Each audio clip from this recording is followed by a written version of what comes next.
The airplane involved was a Beechcraft Bonanza single-engine aircraft. On board, pilot Bruce Gurnon had 2 passengers, his father and business partner. They took off from Andros Island in the Bahamas and headed northwest for the Florida coast. It was December 4, 1970. If you draw up a map, trace a line connecting the island of Bermuda, Puerto Rico, Miami, and back to Bermuda, what do you get? Yes, it's a triangle, a sinister polygon known for mysteriously swallowing over 2,000 ships and 200 aircraft over the centuries. Bruce Gurnon's plane was within its hungry grasp. But this was a typical flight Bruce had made dozens of times before. The trip usually took about an hour and a half, with no hiccups or mysterious phenomena whatsoever. The men were no more concerned than you would be during your daily commute to work. Oh, but this time would be different. They would face very unusual circumstances indeed. Bruce took off and started gaining altitude. Strange things started happening right from the get-go. At an altitude of about 1,000 feet, he noticed a small cloud up ahead. But it kept growing. Not from the plane getting closer, this thing was actually getting bigger in size. Bruce had to fly through it, and he came out the other end just fine. Another mysterious cloud appeared at 11,500 feet. This one was massive, and Bruce had no other choice but to fly through it too. So he concentrated, took a deep breath, and in they went. At that moment, it got dark as night all around the aircraft. Not a single sliver of sunshine got through. But this wasn't a storm cloud, and it wasn't raining. Bruce was starting to get worried, and then, bam! He saw flashes of white light. They would appear and vanish quickly like lightning. But this pilot knew this certainly was no lightning. The flashes were so bright, they lit up the whole space around them. Bruce kept flying for another 30 minutes when he realized this was the same cloud he had gone through earlier when he started to climb. But now the cloud was cylindrical, and the plane was flying through its center. It was about 1 mile wide and seemed endless. Bruce thought he could never get out of that trap. But a minute later, he saw light at the end of the tunnel. He kept that yoke straight ahead. He was almost out of this nightmare. But all of a sudden, unexplainable things started happening again. The walls of the cloud tunnel began to narrow. They were closing in on the plane. The navigational instruments started wigging out. The compass was spinning by itself counterclockwise. The electronic instruments were all malfunctioning. It was like the plane was being operated by something else, or it was moving inside some kind of current. All of Bruce's attempts to take control were to no avail. He kept flying through that tunnel, bound and determined to get out of this thing and live to tell the tale. The walls kept narrowing, smaller and smaller, wrapping like a vortex. Bruce was running out of time. He had to get out of this place fast. The next 20 seconds were the most intense of his life. But then, he burst out of this foggy trap. As Bruce described later, he felt weightless for 5 seconds as his plane left the tunnel. The clouds dispersed, and now the aircraft was in a grayish haze.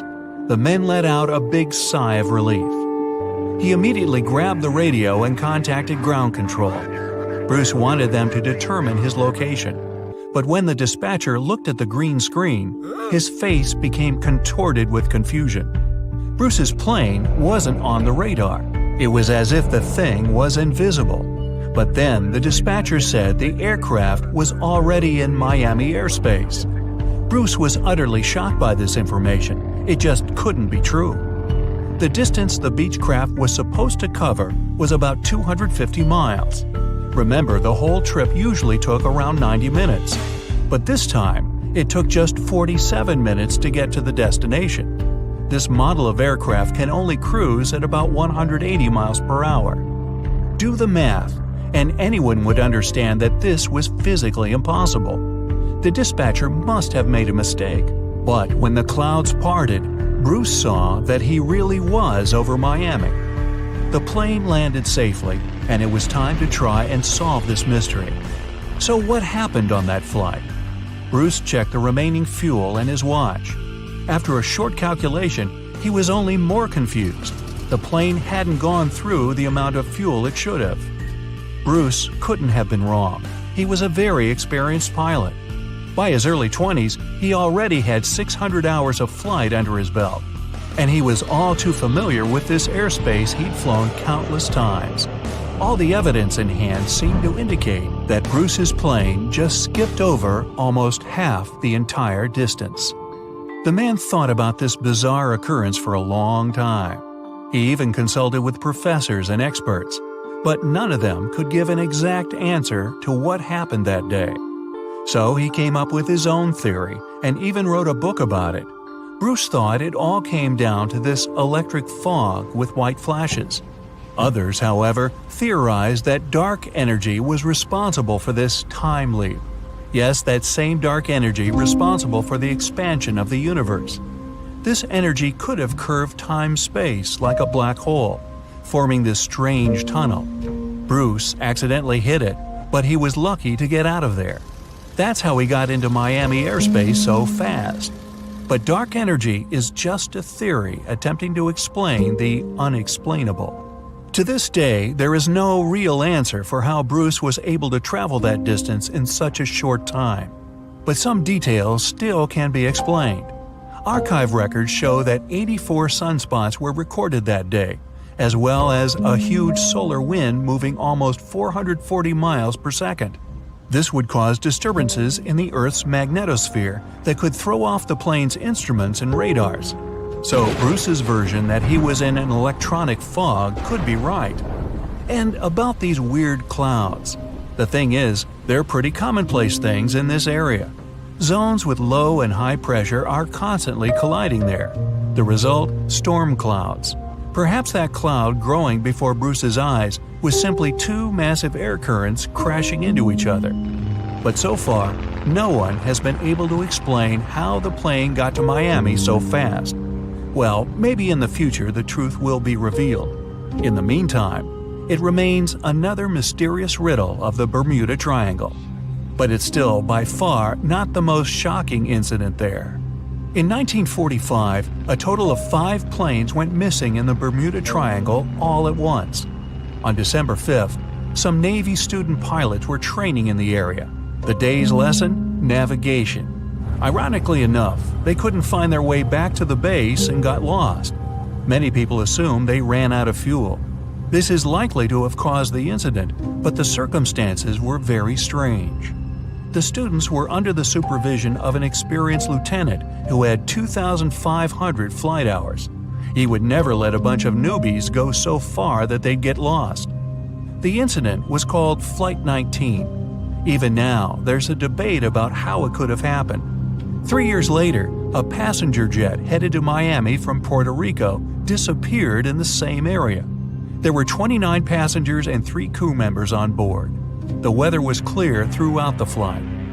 But experts believe that when the plane was about 50 miles off the coast of Miami, it could have been hit by a strong wind that knocked it off course.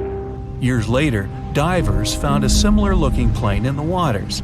But since it was lacking certain details and registrations, no one could confirm that it was the missing Miami-bound aircraft. The next month, in January 1948, another plane went missing in Bermuda. 25 passengers and 6 crew members just vanished somewhere between Azores and Bermuda. The mystery of this plane's disappearance, along with countless others, remains unsolved. It was Friday, February 19, 1937. A Stinson airplane was traveling from Brisbane's Archfield Aerodrome to Sydney. There were 7 people on board, 5 passengers and 2 pilots. Along the way, the plane was meant to pick up some passengers in Lismore, but it never arrived. The official search centered around Newcastle and the Hawkesbury River, hundreds of miles south, where some people said they saw or heard the plane. The authorities took a statement from the postmaster in Hawkesbury. He said he'd heard the plane pass overhead just after 5 in the evening on the day it disappeared. Since he knew a lot about the aircraft, the authorities were convinced by his statement. But others believed something else. People who lived in the McPherson Ranges, on the border between Queensland and New South Wales, heard the aircraft going overhead at the same time it always did. People in the area knew about the flight from Brisbane. Some of them saw the blue and red Stinson plane vanishing into the clouds. After days of searching, nothing was found. At this point, a bushman called Bernard O'Reilly decided to take matter into his own hands. He lived in that high area of the country and remembered that there had been a powerful storm on the night of the disappearance. A big cyclone going over the mountains had made it impossible for the locals to do any work. On Saturday, February 27th, O'Reilly decided to go and find the missing aircraft and find out what had happened. The day before, he had gathered all the evidence on where the plane could be. O'Reilly got his ruler out and drew a line across a map to the last known place where the plane had been heard. He saw that the line crossed 4 high points. He was sure that the aircraft had never got beyond the nearby mountain range. He packed some food, climbed onto his horse, and set out. He rode to Mount Bithingable, then set his horse home. He continued on foot through the dense rainforest. He could barely see. The vines in the forest were as thick as wire netting. There wasn't much light that day, and he struggled to get his bearings. O'Reilly searched for clues to understand where he was. He looked for patterns in tree growth and differences in the level of bloom among the plant species. He tried to spot different birds' nests, which would indicate his altitude. He spent Saturday night in the wet forest and continued his search the next day. From the top of Mount Throckmorton, through a brief opening in the clouds, O'Reilly saw some high rocks. He suspected the Stinson aircraft had crashed there. Far to the southwest, in the endless green forest, he spotted a light brown treetop. This was an unnatural color for the late summer and seemed out of place. Fires happen rarely in the rainforest, but lightning strikes were possible. Could it just be a coincidence? Judging by his map, the tree was 8 miles away. O'Reilly pushed through the forest to reach it. When he was 3 miles away from the spot, he heard 2 voices calling out cooeys. This is a shout-out used by the Australian bush to attract attention, find missing people, or indicate someone's location. He thought it could be other search teams, and answering would have confused them. So he kept silent and continued walking toward the location of the voices. He crossed a gorge and climbed up high. He called out to see if anyone was there, but still got no reply. He walked back 600 feet along the plateau and shouted again. That was when he heard a response and headed toward it. O'Reilly finally arrived and saw a big tree which had been cut down. The entire trunk of another tree was burned, and there was a mass of metal on the ground. Finally, he saw 2 men. The other 4 hadn't made it. The 2 he found were the passengers Joseph Binstead and James Proud. But as soon as he saw them, he couldn't talk. Judging by their condition, O'Reilly knew he had possibly arrived too late to save the 2 men. It was 4 p.m. on Sunday. By that time, the 2 men had been alone in the forest for 9 days. Proud couldn't move because he had injured his leg, and Binstead had been carrying water for both of them. They had only found berries to eat and had lost all hope until O'Reilly appeared. There wasn't much daylight left, and O'Reilly decided to head back using a different, shorter route to get help. He came across someone on the way. O'Reilly told them what had happened and asked to borrow their horse. He later used a utility truck to reach someone's farm and call for help. On the farm, he found the number of a Mr. Robinson from Airlines of Australia using the Brisbane phone directory. O'Reilly called him and explained things and asked if he could organize a rescue party for the 2 survivors. Robinson agreed. O'Reilly and the farmer put together 2 separate groups.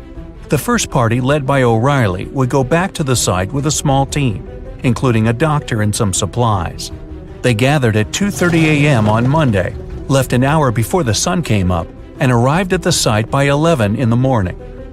The group led by Mr. Buchanan, the farmer, included more than 100 people. They started work at dawn, clearing the path that led to the plateau where the 2 survivors were. The plan was to carry them down the track to safety. Both Binstead and Proud would have to spend one more night in the forest, but this time they would get a tent and medical care.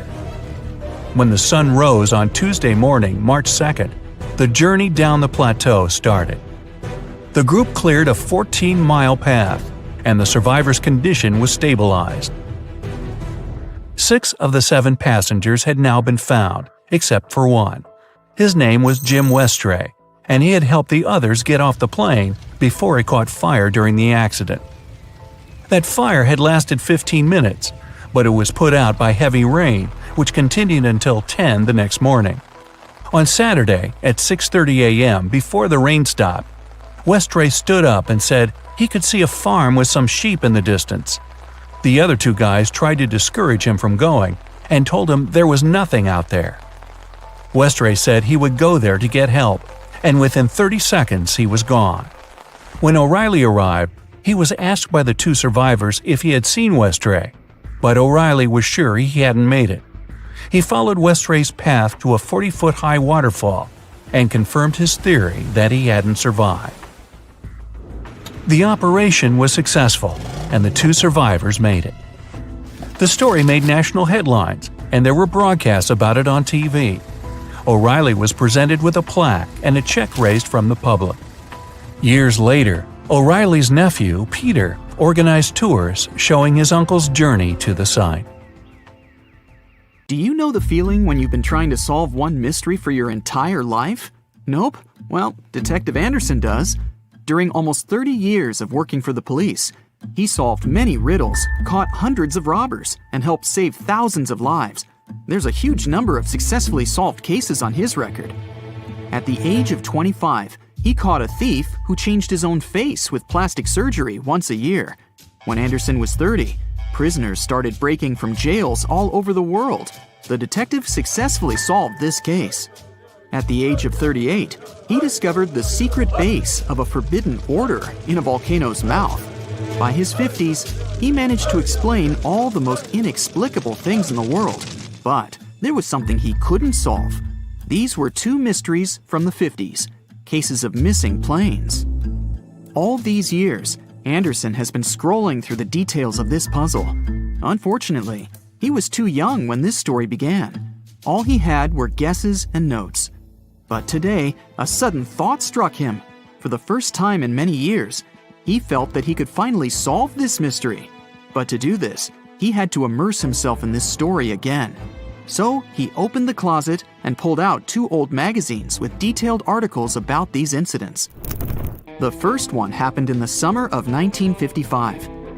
July 1st, Pan Am Flight 914 was about to depart from New York Airport with 61 people on board. The plane model was a Douglas DC-4. It differed from modern aircraft, having giant propellers instead of turbines. So, all passengers fastened their seatbelts. The plane started taxiing down the runway, sped up, and took off. It went high into the sky and out of sight. Its destination was Florida. The flight time would be 3 hours. Dispatching services were watching the plane on their radar when suddenly, Pan Am 914 disappeared. The operator tried to contact the pilot but received no response. New York reported this to Florida. They said they couldn't see the plane either. Usually, pilots notify via radio if a plane crashes or gets into a storm. But this time, just nothing. After several unsuccessful attempts to establish the connection, they deployed large-scale search operations. Communication with the plane was interrupted when it was flying over the Atlantic Ocean. Therefore, the air company had to admit the aircraft crashed into the water. But this version had no proof. When planes fall that way, rescuers find floating debris. Some parts of the cabin or luggage always get to the surface. This time, rescuers found nothing. The plane didn't transmit any distress signals and didn't leave any traces of the crash. It seemed like it just disappeared into thin air. People forgot about this disaster for 37 years. And then, something bizarre happened. 1992, Venezuela, Caracas Airport. The control tower received a signal about an unknown aircraft approaching them. It was weird because it wasn't supposed to be there. There were no flights scheduled for that time. The plane was landing. The dispatcher and the rest of the airport staff understood that something was wrong here. The plane looked old, with huge propellers instead of turbines. After landing, the pilot contacted the airport. Where are we? The dispatcher asked him to identify himself. A few seconds later, he received an answer. We are Pan Am Flight 914, departed from New York to Florida, with a crew of 4 people and 57 passengers on board. The dispatcher didn't know what to do next. He and the airport staff understood what kind of plane they were looking at. What was this plane doing 37 years later, and almost 1,240 miles away from its destination? After a few seconds, the startled dispatcher turned on the microphone and said, It is September 9th, 1992. You know that? A long pause followed. Then, the pilot responded in a panic. Oh no. Jimmy, where are we? No! Stay away! Let's go now! The airport staff saw the pilot waving his hands in horror through the glass. Then, he started the engines and took the plane to the runway.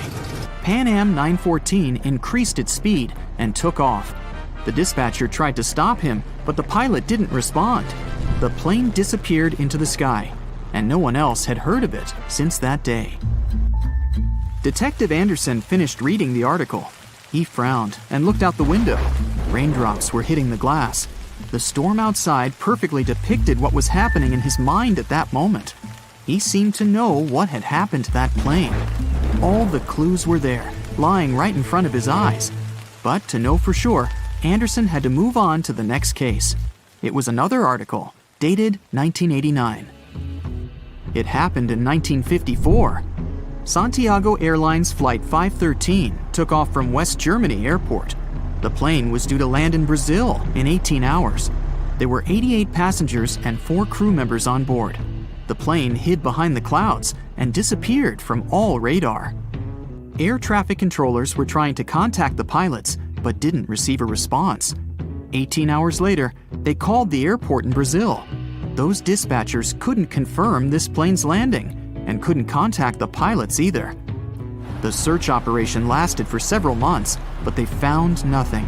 Just like in the Pan Am 914 case, the plane disappeared from radar while flying over the Atlantic Ocean. 2 years later, the search operation ended, and Santiago Airlines ceased its activities. October 12, 1989. Airport controllers in Brazil noticed a passenger plane that suddenly appeared on their radar. It didn't answer the airport staff's questions and just circled over the airbase. After a few minutes, the plane landed and nothing. No one opened the ramp. Passengers didn't get out. Pilots didn't respond. The aircraft was in perfect condition. One of the dispatchers realized that this was the missing Santiago Airlines Flight 513 that had been considered lost for 35 years. Airport staff approached the plane and opened the doors. What they saw there terrified them. The police, customs staff, doctors, detectives, and other airport staff members gathered around the plane. No one knew what to do next. There was no living person on board who could tell the truth. The plane disappeared in 1954 and appeared 35 years later in perfect condition without any damage. So far, no one has figured out what happened. Detective Anderson noticed the stories were very similar. Pan Am 914 disappeared in 1955. Santiago Airlines 513 vanished in 1954. The difference was almost a year. Anderson scratched his head and noticed another little detail. Both planes went missing from the radar the moment they were flying over the Atlantic Ocean. There are many myths about phantom ships and mysterious phenomena connected with the Bermuda Triangle. Detective Anderson knew these tales, but these 2 missing planes puzzled him. He looked at 2 articles and understood everything. Exactly! The solution was there, right in front of his eyes. Both stories were written in the same newspaper.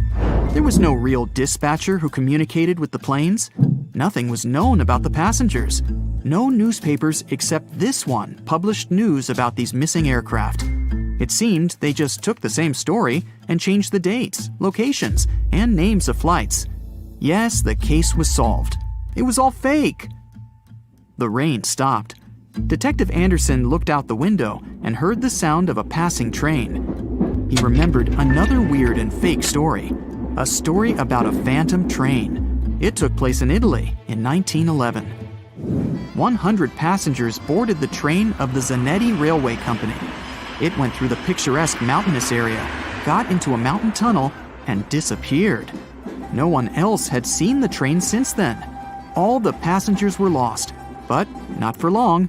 They appeared in the past. There were records dated 1845. One unknown doctor from Mexico City wrote about 100 Italians who appeared in the city from nowhere. They were all dressed strangely and talked about one mysterious train. This was a completely made-up story. There was no proof or records about this train and the people who got into the past. A loud sound interrupted his thoughts. Detective Anderson picked up the phone. He was silently listening to the person on the other end of the line. A minute later, he answered, "Yes." The detective put the phone down. It was a new mystery for him. In the Sahara Desert, the locals noticed a huge ship lost in the South Pacific 27 years ago. There was no crew on board, no cargo, and no flags. No one knew how it appeared among the sand, but wet mud formed around it because of moisture. It seemed like the ship had just teleported there from the water. Perfect! No fakes this time. Detective Anderson put on his hat and left the office. But this story is for another video. It only takes a moment for a routine flight to turn into a gripping survival story. In a world where a wrong button or an unexpected gust of wind can lead to a disaster, adhering to safety rules is crucial for everyone. From buckling seatbelts to raising window shades during landing. We got all these rules learning from our mistakes. Stay tuned to find out more. A flight had a crazy mid-air moment in 1993 when the pilot accidentally deployed the wing slats, the part on the leading edge of the wing. Now, the weather was fine, passengers were relaxed, everyone was doing what they wanted. Suddenly, they felt an unexpected jolt. Instantly, the autopilot disengaged. The captain started wrestling with the controls. The plane became wonky, pitching and rolling dramatically, resulting in a rapid descent of 5,000 feet. The vibration threw the cabin into total chaos, with passengers screaming in fear. The slats were only to be used during takeoffs and landings, not in midair. It was China Eastern Airlines Flight 583, cruising over the Pacific on its way from Shanghai to Los Angeles. The pilot declared an emergency and directed the plane to an Air Force base in Alaska. Out of the 255 people on board, 60 ended up in a hospital, and sadly, 2 didn't make it.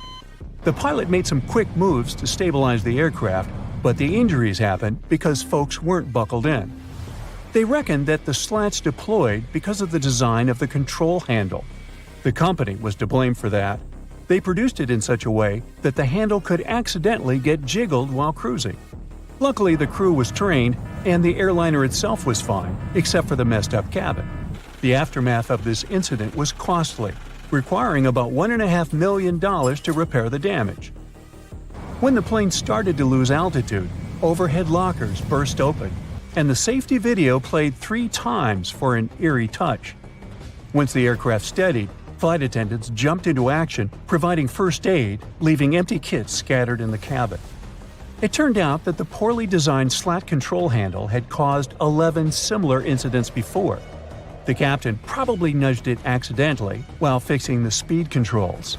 The lack of pilot training on high-altitude issues and the stall warning system made things worse. If the passengers had kept their seatbelts on, injuries would have been way less severe. This has been the case during many other accidents. You probably know this airplane announcement. Even when the seatbelt sign is off, buckle up when you're seated. Experts say it's a good call. While flying is safe, keeping that seatbelt on is smart because you might hit unexpected turbulence. It's about keeping you secure during that bumpy, jarring time, especially that sneaky one during stormy weather. Sarah Wilson, the president of the Association of Flight Attendants, thinks the seatbelt sign should be turned on throughout the entire journey. Predicting turbulence is like trying to guess the weather. It's not 100% accurate. Turbulence can happen anywhere. Aircraft are tough. They can handle really bad turbulence. The real risk is getting injured during turbulence, not planes falling apart. It's rare, but accidents still happen. In a dramatic episode in 2016, a pilot pulled off a superhero move, saving 439 lives. He was getting ready for takeoff in Shanghai. All of a sudden, another plane showed up on the runway in front of him. Reacting with lightning-fast speed, the pilot swiftly elevated his plane, narrowly avoiding a disaster. The pilot was awarded $360,000 for his remarkable skills. He missed the other plane by less than 67 feet, about the length of a semi-trailer truck. It turned out that the air traffic controllers and the landing crew had mixed things up. 2 controllers lost their licenses, and 13 others got in trouble. They say this incident was like a throwback to the Tenerife airport collision in 1977. Back then, 2 jumbo aircraft collided on a foggy runway. They didn't get lucky that time. The incident was a total disaster. Certain accidents in aviation history prevented others. With each crash, something crucial is upgraded. In 1956, 2 planes collided over the Grand Canyon, resulting in the tragic loss of 128 lives on board. This accident kick-started a $250 million air traffic control system enhancement. The Federal Aviation Agency also appeared in 1958 to keep an eye on air safety. Then, in 1986, a private plane accidentally entered the Los Angeles control area, colliding with another aircraft. This tragedy took 86 people's lives. In response, collision avoidance systems were introduced. In 1978, United Flight 173 faced a landing gear problem. This led to a crash that claimed 10 lives. This incident triggered a transformation in cockpit training, introducing cockpit resource management. This management method shifted away from the traditional captain-centric approach to emphasizing teamwork and communication among the crew. Another upgrade was about averting in-flight emergencies. In 1983, Air Canada Flight 797 had smoke in the rear lavatory, which led to an accident that took 23 lives. The FAA responded by requiring smoke detectors and automatic fire extinguishers in aircraft lavatories. Post-1998, planes got retrofitted with fire-blocking seat cushions and floor lighting, with newer ones adopting flame-resistant materials. Winds can be dangerous in certain circumstances. The crash of Delta Flight 191 in 1985 brought attention to the dangers of wind shear. Research efforts by NASA and the FAA led to the development of forward-looking radar wind shear detectors. By the mid-90s, these became standard on airliners. The number of wind shear-related accidents has reduced significantly since then. In 1985, United Airlines Flight 232 faced a nightmare when the DC-10's engine failure left it virtually uncontrollable. Pilot Alfred Haynes landed the plane at a nearby airport, but the subsequent fire was terrifying. 185 passengers survived the catastrophe. The root cause of the incident was a crack in the fan disc, which occurred during the manufacturing of the titanium alloy. This incident prompted the FAA to modify the hydraulic system, implement redundant safety systems in future aircraft, and revolutionize engine inspection protocols. In 1988, a big chunk of an Aloha flight's fuselage ripped off in mid-flight. In an instant, the cabin was torn open, leaving the passengers exposed to the open sky. Despite the chaos, the pilots managed a safe landing, with only one fatality. The NTSB found that corrosion and fatigue damage, which had accumulated over 89,000 flight cycles, had caused this accident. The plane had been used for short-hop pressurized flights between the Hawaiian Islands. Shortly after, the agency initiated the National Aging Aircraft Research Program in 1991. This program tightened inspection and maintenance standards, especially for high-use and high-cycle planes. About 80% of mishaps happen in the first 3 minutes after takeoff or the last 8 minutes before landing. Keep your eyes peeled during these times, and your survival chances will go up. Now, don't let that freak you out. The odds of actually getting into a plane crash are like 1 in 11 million. That's the same possibility as being struck by lightning in a given year in the United States. Planes, on the other hand, often get struck by lightning. but they're built to handle it. Each plane probably gets zapped about once every year or every 3,000 hours it's up in the sky. But there hasn't been a lightning-related accident since 1967. Engineers have ensured that when a plane gets hit, the lightning just zips right through it and out without really messing up anything inside. Let's delve into the fascinating mechanics of how planes stay airborne. The wings are important, but it's not just about them. There are 4 forces at play: lift, thrust, drag, and weight. The little tails on the ends of wings are called winglets, and they help reduce air swirls, making the aircraft slicker and faster. There's a reason why lights dim when a plane lands at night. It prepares everyone for a quick evacuation, helping the eyes adjust to the dark should the landing go awry. You're in a bright room filled with obstacles, and suddenly the lights go out and you're asked to dash for the exit. Tricky. Flight attendants also ask you to raise those window shades during landing. In case of an emergency, they want you to be able to see what's outside and figure out if one side of the plane is better for a quick escape. If you're wondering where the safest spot in an airliner is, it's in the back. According to research conducted by Popular Mechanics spanning from 1971 to 2005, sitting in the back gives you a 40% better shot at making it through an accident. Almost as importantly, you're closer to the restrooms. You unbuckle your seatbelt and stand up, stretching your legs after a long flight. You head towards the restroom and think about freshening up. Suddenly, you're in the air. Luggage flies around you. It feels like the world is ending. You're 30,000 feet above the ground, and you're heading for a crash landing. Before you have any more time to think, everything goes black.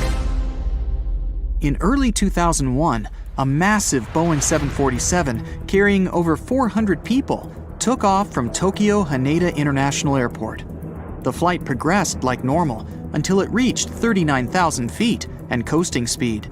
Food was being served, and passengers were up and about like they would be on any other journey. Slightly earlier in the day, a Japanese airline flight between Busan, South Korea, and Tokyo, Japan, had begun in a similar fashion.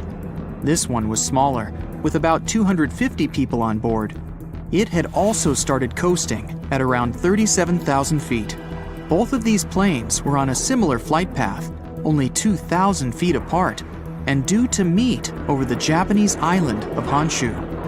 They were both close to this intersection when the pilot of the Boeing 747 noticed his anti-collision indicator going off. This was when he first knew something was wrong. One of the critical aspects of modern air travel is the coordination of air traffic control. Every flight is monitored, and pilots are advised if anything goes wrong. The entire point of air traffic control is to organize flights so well that collisions are impossible. Every modern plane is built with collision monitors, but they are never supposed to be used because of this.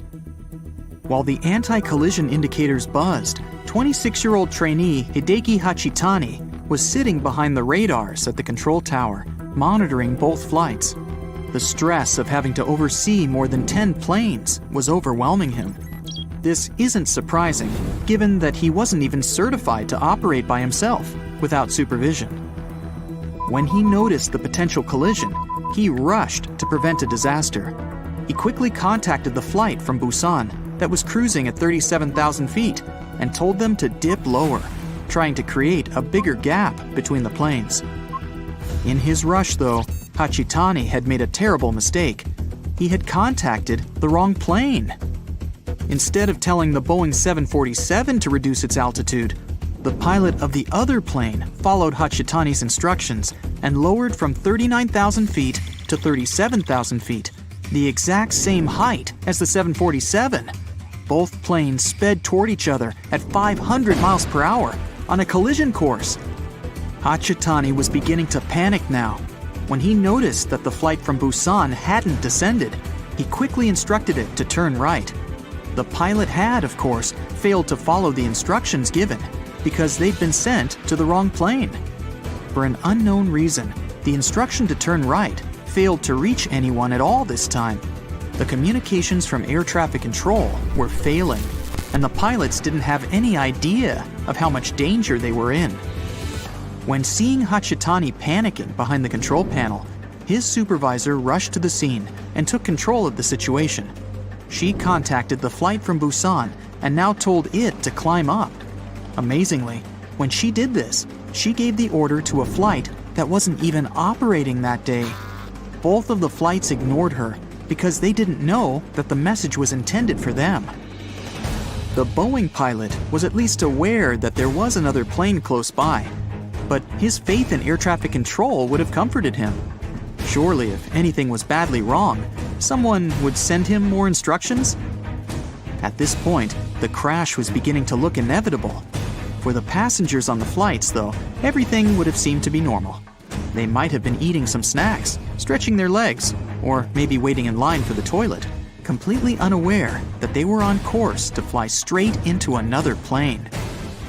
Luckily for all of the 600-plus people involved, the pilot was well-trained and confident in a situation that would cause most people to freeze up. Through his windscreen, he saw something that no pilot should ever see: another plane heading directly for him. With cat-like reflexes and remarkable composure, the Boeing pilot gripped the throttle and steered the plane down as low as he could for the seconds he had before the collision. The Boeing flew straight underneath the other flight. Imagine being a pilot and seeing the ground in front of you instead of the sky. They both made it out intact. This man had saved the lives of more than 600 people. That isn't to say that everyone got out without a scratch. The passengers were completely unaware of the entire incident, so barely any were buckled in. They were powerless as the change in direction threw them against the inside of the plane. Out of nowhere, with the plane's sudden movement, many hit the roof with the force of a car crash. Every unsecured object and person were thrown through the air. Some might have even felt like the plane had just hit the ground. Miraculously, only 7 passengers and 2 crew members were seriously injured, and the rest only received minor injuries. The pilot circled back to Tokyo to allow all of the injuries to be treated. Thanks to the quick response of medical teams and unbelievable decision-making and skill shown by the pilot, everyone on the flight survived. Every time you travel on a plane, you're signing up to shoot through the sky at speeds of up to 500 miles per hour in a fragile metal shell. You're surrounded by enormous, dangerous motors, 6 or 7 miles above the ground. Surely there's no way you'd survive if the plane itself started to fail. The Hudson Bay landing shows that skilled pilots can overcome seemingly insurmountable odds. On January 15, 2009, Flight 1549 was set to fly from New York to North Carolina. The pilot, Chesley Sullenberger, was a former jet pilot who converted to commercial flights in the 1980s. The sky was clear and the conditions were favorable. It was a typical flight for all of the 155 passengers on board, until the worst happened just a minute and a half in. As the plane climbed to 3,000 feet, they hit a flock of Canada geese. They hit the entire plane, but most importantly, some geese got caught in both engines. When Sullenberger realized that his engines were failing, he contacted air traffic control. They ordered him to land back at the airport, but he realized that it was impossible. With failing engines and no clear runway to land on, he had to take control of the situation to save the lives of everyone on board. Without full control of his plane, he wasn't able to operate at the normal altitude. He flew so low that he passed over the George Washington Bridge at only 900 feet. The people on the bridge were terrified to see the plane so close, but they had no idea how bad things were on board. With the plane speeding at 140 miles per hour, Sullenberger saw the Hudson River in front of him, and he had no choice but to land on it. Everyone in the control tower was shocked to hear what he had to do, but there was no other option. Landing on a runway is one thing, but commercial pilots aren't trained to land in a river. Sullenberger had to think clearly and plan the landing while flying towards the ground. He made sure to allow the tail to touch the water before the nose. Landing nose first would compromise the engines further and cause even more damage. Amazingly, the plane touched down on the water without falling apart. Their momentum gradually decreased until they were at a slow, steady pace across the surface. From a distance, people might have thought it was just a slow-moving boat. A ferry arrived impressively quickly to fetch the stranded passengers, who waited on the wings and the inflatable slides. Everyone received minor injuries from the collision with the river, but they all survived.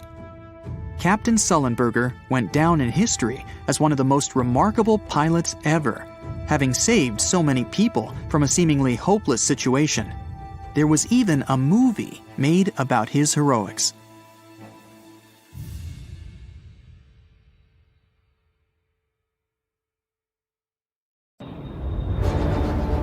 The plane had been in the air for a mere 25 seconds when the pilots noticed weird noises and bizarre vibrations.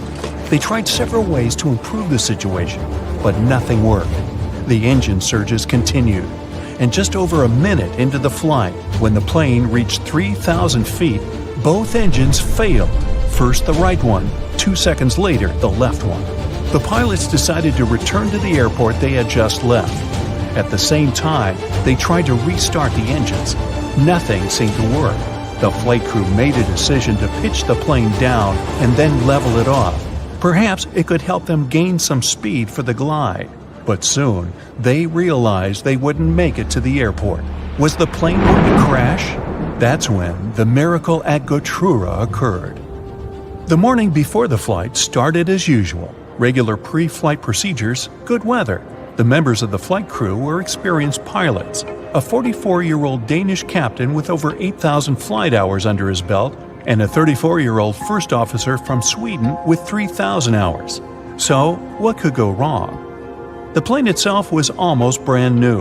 It was a McDonnell Douglas MD-81 nicknamed Dana Viking. It made its first flight on March 16, 1991. By that fateful day, the aircraft had been in service for a mere 9 months. There were 122 passengers and 7 crew members on board. Flight 751 Scandinavian Airlines was a scheduled flight from Stockholm, Sweden to Warsaw, Poland. On the way, the plane was supposed to make a stop in Copenhagen, Denmark. The aircraft took off from Stockholm according to its schedule at 8:47 a.m. local time.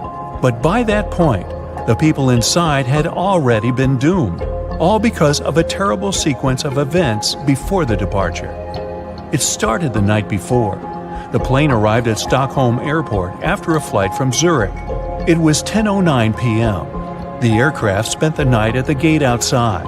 It was cold. The temperature dropped to 34 degrees Fahrenheit, just above freezing. What made the situation even worse was that almost 6,000 pounds of freezing cold fuel, chilled during the night, still remained in the tanks located in the wings. The fuel was so cold because the plane had been flying at the cruising altitude, where the air temperature outside the cabin varied from minus 61 to minus 80 degrees. The flight from Zurich lasted around 1 hour and 40 minutes. Soon after midnight, a flight technician came to check on the aircraft. The man had to remove some slush from the landing gear. Otherwise, he wouldn't be able to examine it. At around 2 a.m., when he was leaving, he noticed some ice covering the upper part of the wings.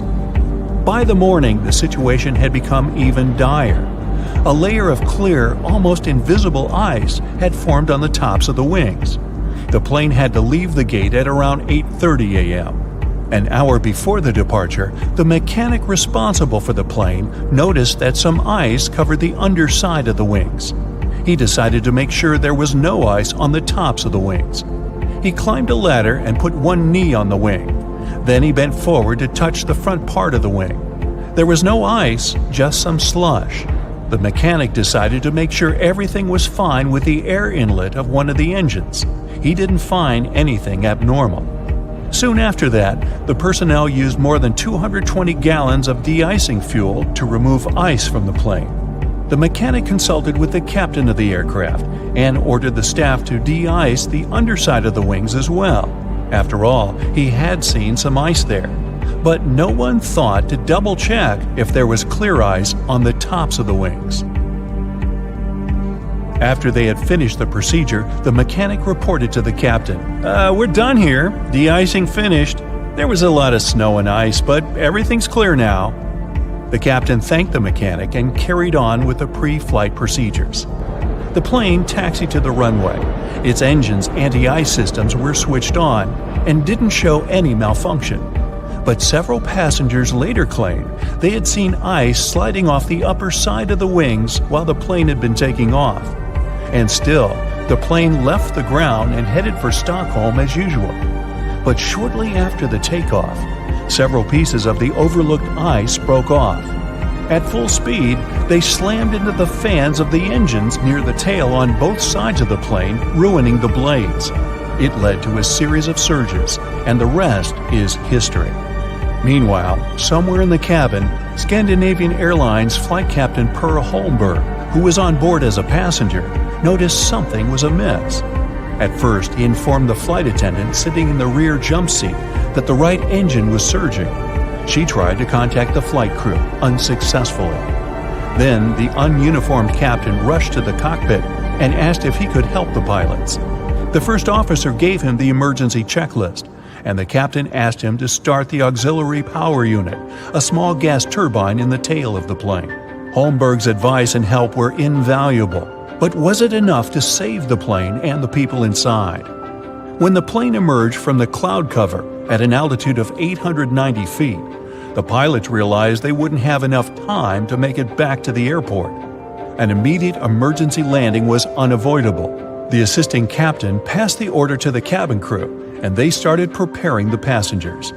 There was a large field to the north of the plane, but the captain realized they didn't have enough time to reach it. So he chose a much smaller field in a forested area in the direction of flight. It was not far from the village of Gautura in upland Sweden. The plane was just 1,300 feet above the ground when the assisting captain started extending the flaps. At a height of 183 feet, the captain reported to Stockholm Control, "We're crashing to the ground." 7 seconds later, the plane hit several trees and lost a huge chunk of its right wing. By that time, the landing gear had already been extended and the speed had decreased to 139 miles per hour. Moments later, the plane's tail struck the ground and broke off. The aircraft kept sliding across the field, still at high speed. It traveled 360 feet, with its main landing gear leaving marks on the field. At one point, the plane lost the main and nose landing gear. Its fuselage broke into 3 parts. Miraculously, there was no fire. If you look at the pictures from the crash site, the plane torn into pieces, with its parts scattered across the field, it's hard to believe that all 129 people on board the plane survived. It seems like a miracle, but it was also thanks to the flight attendants' quick reaction and the correct instructions they gave the passengers. They didn't panic and told the people to adopt the brace position just in time to avoid fatalities. Even more surprising, almost all passengers, except for 4 people, made their way out of the plane on their own. No wonder this accident was nicknamed the Miracle. The aircraft, though, wasn't as lucky.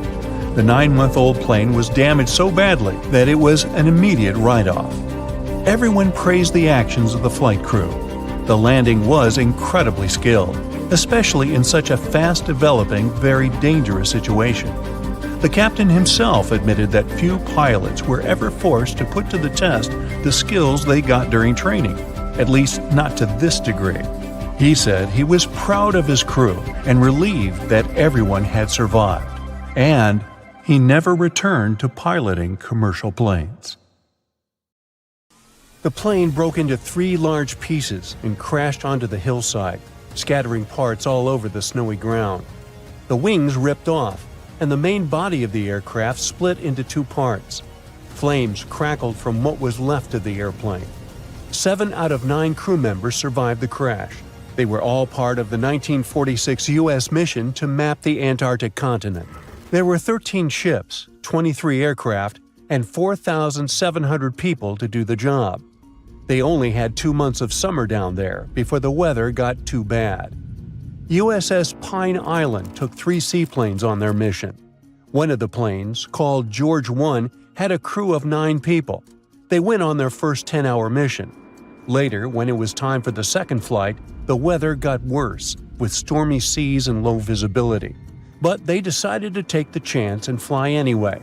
It was supposed to be an epic adventure, and even the captain of Pine Island joined the expedition. The pilot, Ralph Frenchy LeBlanc, was very experienced and not worried about the weather. The plane was tied to some small boats, but the waves were so strong that the lines holding it were damaging the plane's metal body. Crew members had to attach 4 special rocket boosters, called jet-assisted takeoff bottles, to help the plane lift off. It managed to do so after a run of about 5 miles, but got straight into a blinding snowstorm.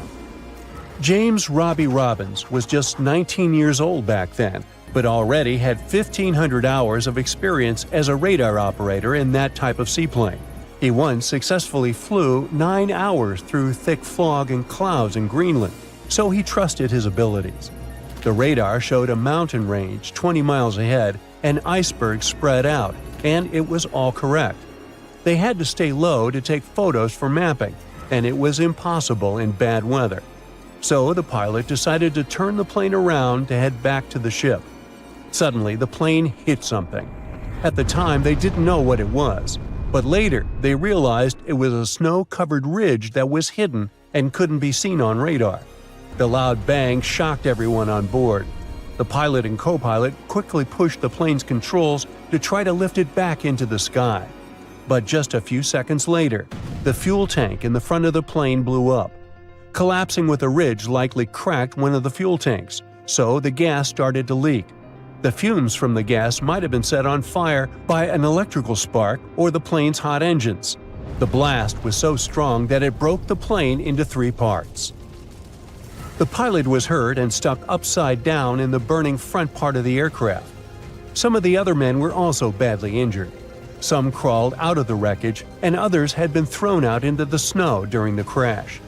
Most of them couldn't even remember the bang or the impact. The crew managed to pull the trapped pilot out of the wreckage and put him into a sleeping bag inside the back part of the plane. They also tried to help Frederick Williams, who was severely injured. They placed him on a piece of debris to keep him still and wrapped him in blankets to keep him warm. Unfortunately, even though they did their best to take care of them, Williams passed away a few hours later. Sadly, the navigator and the radio man didn't survive the crash either. 3 crew members had only 1 blanket, so they took turns staying in the middle where it was warmer. For the first 3 days, the weather was really bad. It snowed a lot, and the sky was super dark and cloudy. The crew started looking through the wreckage for anything useful. Near what used to be the back part of the plane, they found 3 big boxes of pemmican. It's a kind of emergency food that has everything you need to stay healthy, but it's not the most delicious food on Earth. Each box had about 100 paper cups filled with this special food. They also found better food in the flight rations. There were steaks, potatoes, canned veggies, bread, butter, salt, pepper, sugar, canned milk, a few cookies, and even 2 big cans of peanut butter. They had enough food to last for a while, and they figured the pemmican would help them get through the long, dark winter if necessary. All of the fresh food was hidden in the snow, where the kitchen used to be, so they had to dig it out. They got most of the sugar by licking it off the snow and separating it by taste. The crew also found a small 2-burner stove in the emergency supplies, but they didn't have any fuel. Luckily, the plane had some fuel left in the tanks, so they tapped one of the lines and had enough to last a long time. They kept the burners constantly on to melt snow to fill 2 or 3 water holders that held about 4 or 5 gallons each. It seemed like it took 15 or 20 pots of snow to fill just 1 cup of water. After 3 days, the weather got better, the sky was clear, and the sun was shining brightly. From where they were, they could see the ocean down the hill. While exploring the wreckage, they found more sleeping bags, a camera with film, and other supplies like a sled and a life raft made for 9 people. Days went by, and the sun never went down. Huge, hungry seagulls hanging out right next to the wreck were getting on everyone's nerves.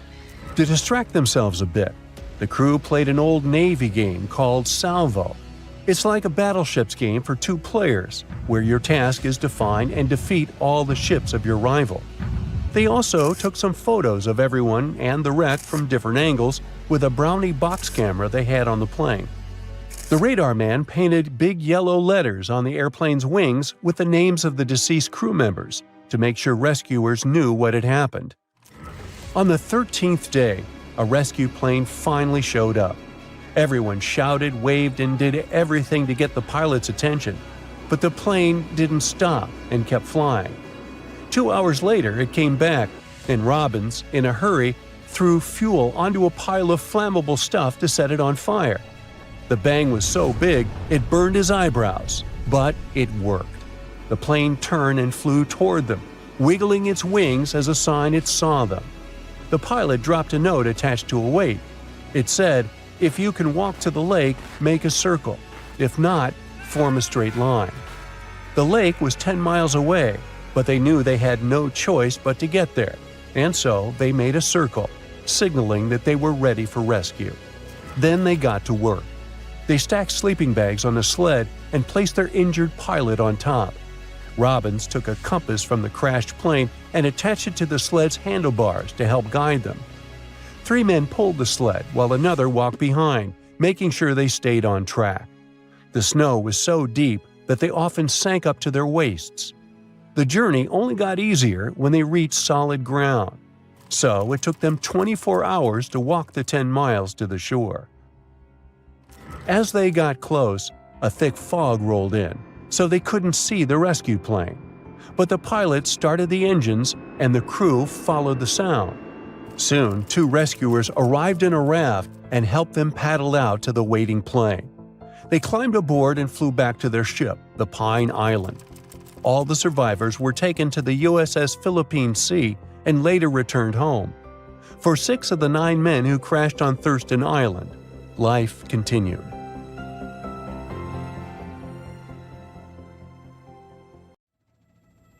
Hey, look at this stunning futuristic interior. It's a long studio room with a low ceiling, white walls, and windows overlooking the forest. And there's also a large panoramic window in the corner. You can easily invite hundreds of guests here, and they will all be impressed. So what, would you like to buy or rent this spot? Oh, there's another minor nuance. This house is an airplane. Unfortunately, you can only fly somewhere on it if you invest a couple of $1 million for repairs, but it's possible to live here. A resident of Oregon, Bruce Campbell, created this place. He turned a giant Boeing 727 into his home, where he spends about 6 months every year. Bruce installed 2 bathrooms and a shower, made a kitchen, and equipped this place with electricity. It has everything you need for a comfortable stay. But the most incredible thing is that you can create precisely the same house. To understand how to do this, let's look at Bruce's story. As a teenager, he was watching TV when he saw a report of an aircraft boneyard. These iron birds amazed him and inspired him to create a new home. Growing up, Bruce began to study electrical engineering and always remembered his teenage dream. In the 70s, he bought 10 acres of land in the woods near the town of Hillsboro, Oregon. This area is approximately equal to 8 football fields. After that, he began to look for a plane. In 1999, he hired a rescue company to help him find a Boeing. Soon, they found a 200-seat passenger aircraft in Greece. Since the plane was already out of order and no one would fly it, Bruce bought it for little money. It was just $100,000. The amount is small, considering that a new Boeing costs about $100 million. Airport staff removed the engine and fuel from the plane, disassembled it, and sent it to Oregon. After the logistics problems were solved and the plane ended up in the woods, Bruce began to turn it into a house. The repair work lasted several years. When everything was ready, the media found out about Bruce and made him a celebrity. He showed that even such gigantic things as an airplane could be recycled. Bruce invites anyone to his house to show that airplanes can be used for cheap housing. The advantages of such a house are that the airplane's outer layer can protect from cold, moisture, wind, and sun. Every year in the US, several hundred aircraft break down. People transport them to the aircraft boneyard, where these planes are waiting for repairs or turning into scrap metal. And many of them are in good condition. Another unusual house is located in Tokyo, Japan. It's definitely not your choice if you go to relax alone or think that home is a place where no one can bother you. Welcome to the transparent house. It looks pretty stylish. There are huge panoramic windows without curtains and no walls and doors between the rooms. There are a bunch of large shelves and ladders inside. You can climb, jump, and hang here. The height of the house is 3 floors. It looks like a modern urban tree house. This place is open to everyone. And now, take a look at the most fantastic tree house. Can you see it? No? No wonder. This house is almost invisible in the forest because of its mirrored surface. It's called Mirror Tree House and is located in Sweden. At night with the lights off, this small building completely merges with nature. Now turn on the lights in the windows and take a closer look. This is a stylish and modern building where anyone can spend the night. You need to pay for it though because it's a hotel. Here's another tree house.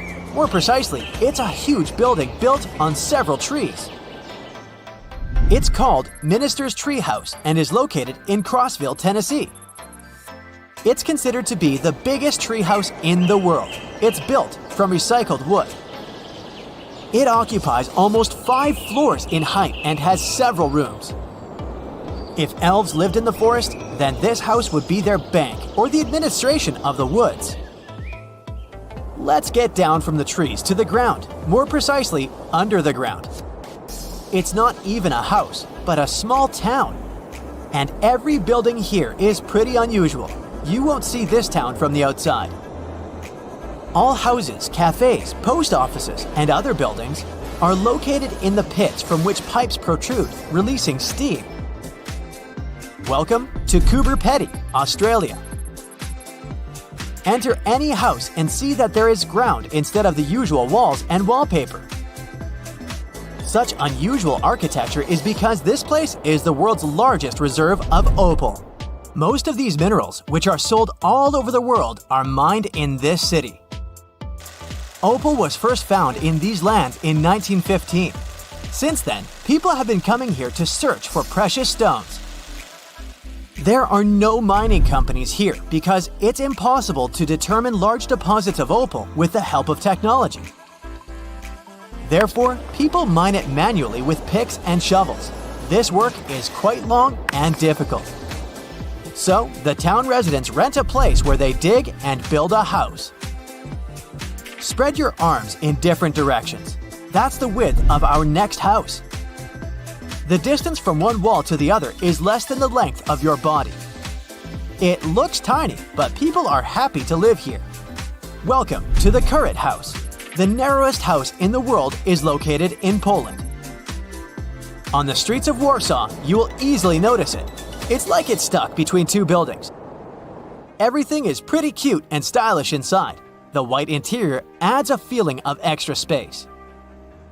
The Current House serves as a transit point for travel writers. If you're working on a book, this place will be a great source of inspiration for you.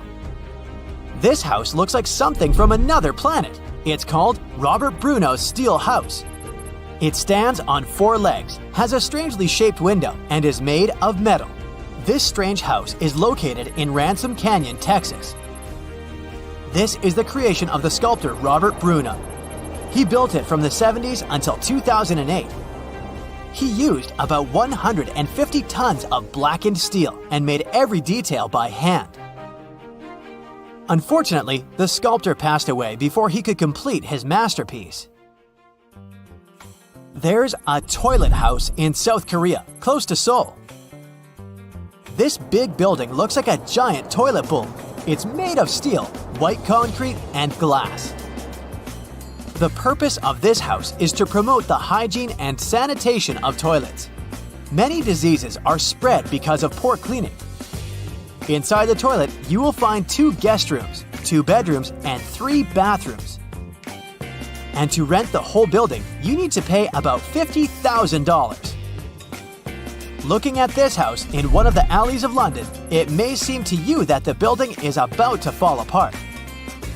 The house was built in the 16th century and originally didn't look like this. But in 1687, the city council ordered the demolition of the building to free space for something else. The house was almost destroyed, but its owner sued the city council. He won the case and the council was obliged to restore the house. But they did it in a hurry, using cheap materials. For many years, the wood has been bending and the house has got such an unusual shape. Let's end our realtor's journey with this fun house. People who love skateboarding will be delighted to visit this place. Welcome to Skateboard House Malibu, California. You don't leave your home to start riding. The whole house has a circular curved shape and there's no corners in it. There are beds and tables here, which you can also use for tricks. An engine explodes during takeoff. The water injection system is switched off and communication is lost. Now, this doomed plane faces the imminent threat of crashing into Athens or a hill. Will the captain be able to defy all odds and save over 400 lives on board? Stay tuned. It's 2 in the afternoon. A Boeing 747 starts rolling down the runway, picking up speed. Just as Captain Sifis Megades lifts the nose of the aircraft, he's surprised by a loud bang. He has no idea what's just happened, but he's left with no options. The fully loaded plane is moving too fast to stop on the short runway space still left.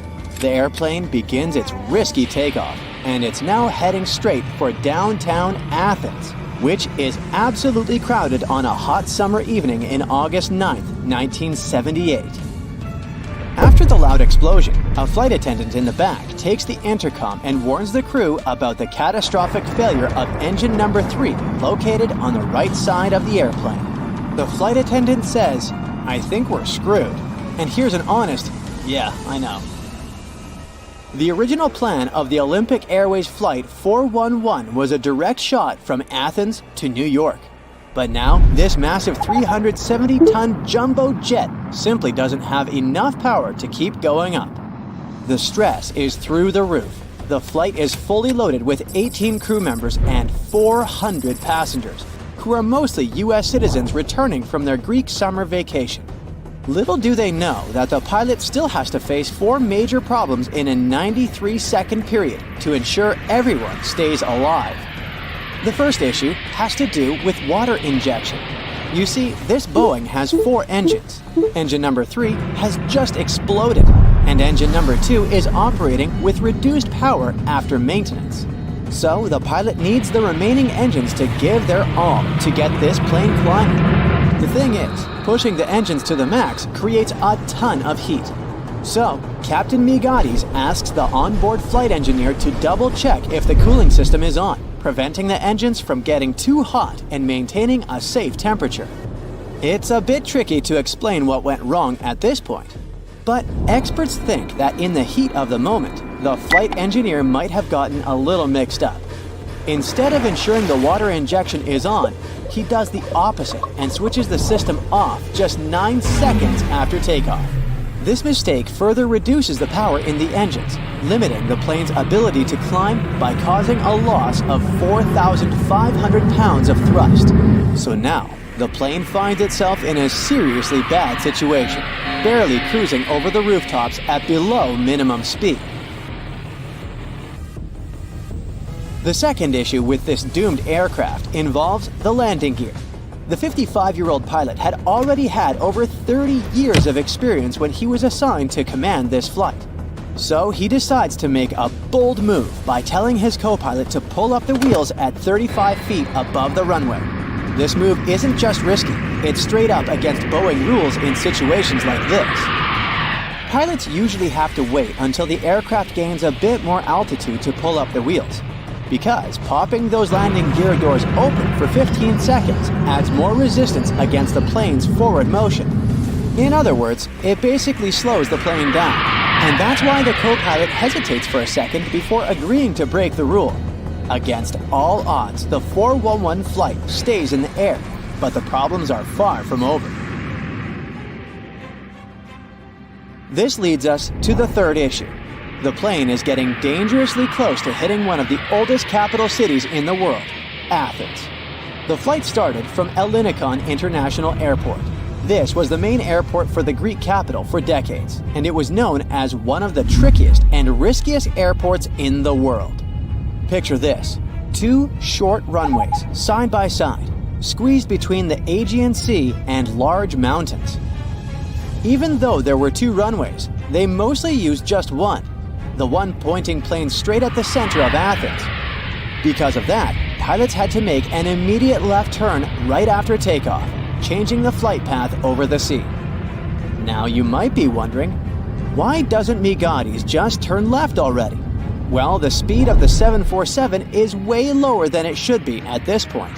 If he makes a turn, the plane might descend even more, upping the chances of crashing right into the city. So, the captain decides to keep climbing, following a straight path while he's figuring out Plan B. Do you remember that the airport is surrounded by mountains? Well, this is problem number 4. The pilot knows that in about a mile, the airplane will face a hill that's about 200 feet tall.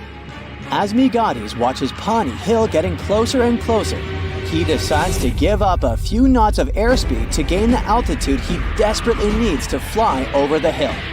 Migatis feels relief when he sees that his risky plan has worked. The airplane flies over the hill with only 9 feet to spare. Yet, the relief fades quickly. He still needs to come up with an emergency landing plan. Imagine the cockpit eerily silent. They don't have contact with the tower anymore. While the 2 pilots are doing everything they can to keep Flight 411 from crashing, the flight engineer is still focused on fixing the problems with the engines. The terrain gets lower after the plane flies over Pawnee Hill, so the captain decides to lower the nose of the plane to trade a bit of altitude for speed. But nothing happens. In fact, the airplane's speed just keeps dropping, and they're barely exceeding an altitude of 200 feet. The plane is so low that it's even taking down some television antennas. It's around the height of a 14-story building named the Inter-American Tower. The airplane gets so close to that building that some flight attendants can actually see people's faces inside. A happy ending seems unreal as the plane is approaching a catastrophic collision with Mount Aigaleo, which is over 1,500 feet high. But suddenly, the engines kick in with more power and the plane starts picking up speed. Some specialists believe the acceleration was due to the combination of 3 things. The wind shifted, the temperature outside dropped, and the water injection system kicked back in. And the good news is that with more power in the engines, the pilot successfully gains altitude. By 2:05, Migatis managed to turn left, avoiding a collision with Mount Aigaleo. The plane is heading towards the ocean. It keeps flying for over 30 minutes to dump fuel. The idea is to make the aircraft lighter before landing, as it's loaded with 160 tons of fuel needed for the transatlantic flight. After that, the captain brings the aircraft back to the same runway from which they took off, and they land safely at Ellinikon Airport. Everyone on board is safe, not a scratch on them, all thanks to this pilot who bravely broke the rules to save his crew and passengers. Now, picture the wild applause on the ground, and Migatis' daughters eagerly waiting for their father as he exits the plane. And it's no small feat, this pilot did the unthinkable. To put it in perspective, every Boeing simulation of this same flight ended in a crash. Migatis' impressive achievement led Olympic Airways to modify some of its procedures, and Boeing began to include a review of this case in its training curriculum. Now, you might be thinking that Migatis was traumatized after this accident and never wanted to board an aircraft again. But nope. Remember, We're talking about a real hero. At 6 p.m. on that same day, Migatis took his seat in the cockpit of a replacement Boeing 747 and flew 400 passengers over the Atlantic to New York. As for the aircraft, it stuck around with Olympic Airways for a couple of years until it joined Trans World Airlines in 1985. This 747 Boeing's career ended in 1997 after 24 years of service.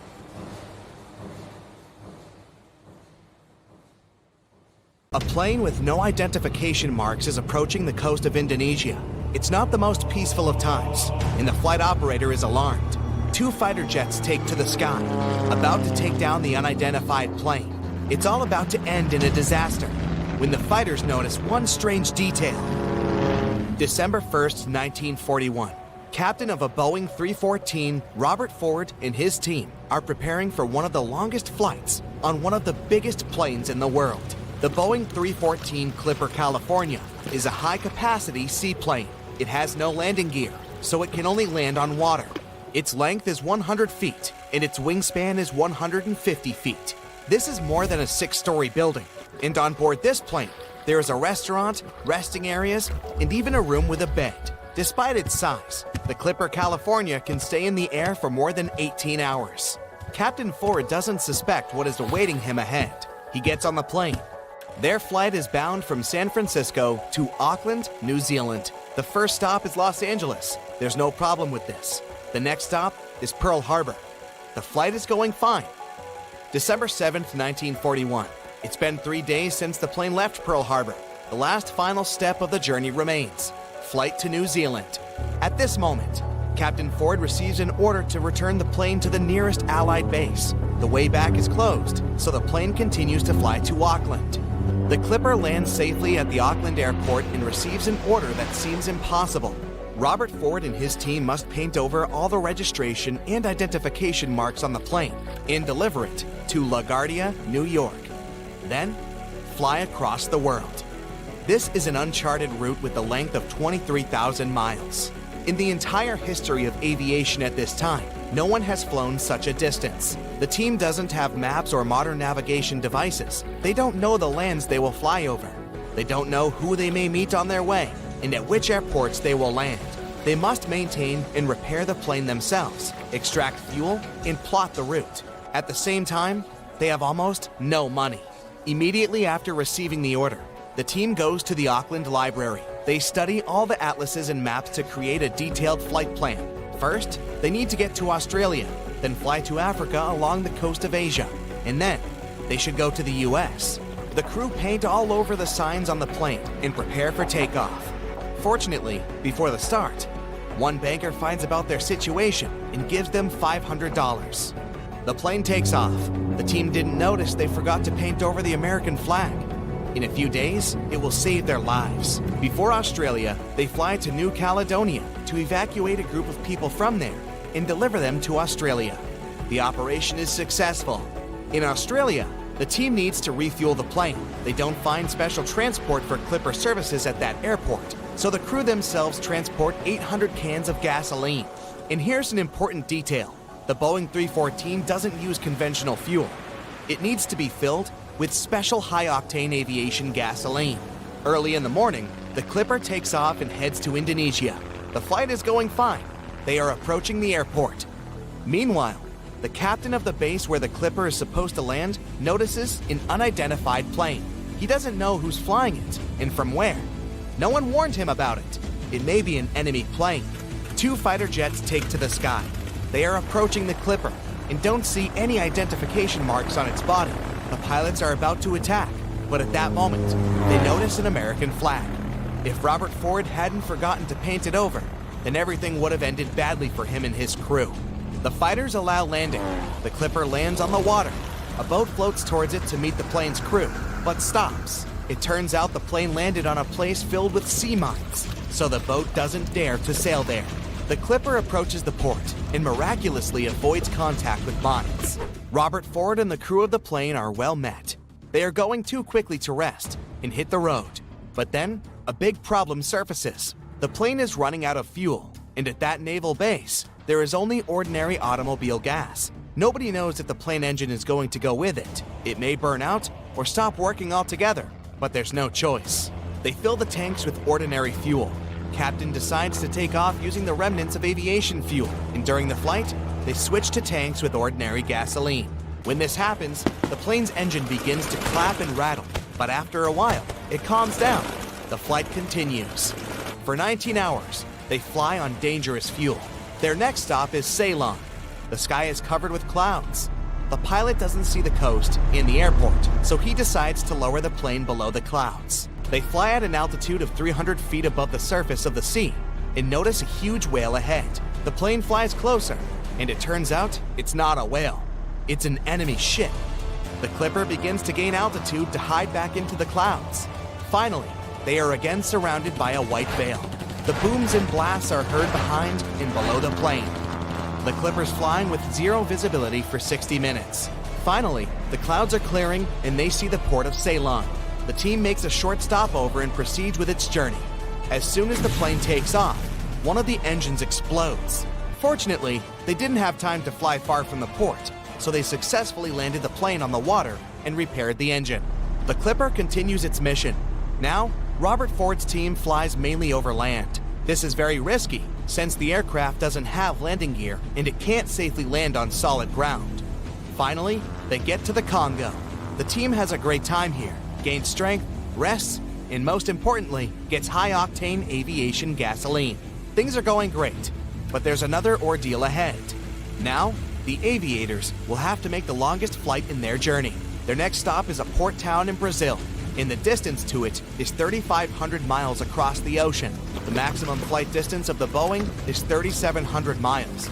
Any deviation from the course or a strong headwind can easily prevent the aircraft from reaching the port. Worried, the crew refill the tank and load additional fuel onto the plane. They leave the Congo, taking off along the narrow river.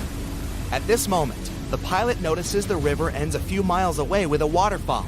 The plane must urgently gain altitude, but it can't. The large amount of additional fuel bears the Clipper down. The waterfall is getting closer. In the last seconds, the plane manages to rise to the desired height. But even after the waterfall, Boeing still doesn't get high enough. It hovers right above the rocky coastal cliffs. A slight inclination can lead to a crash.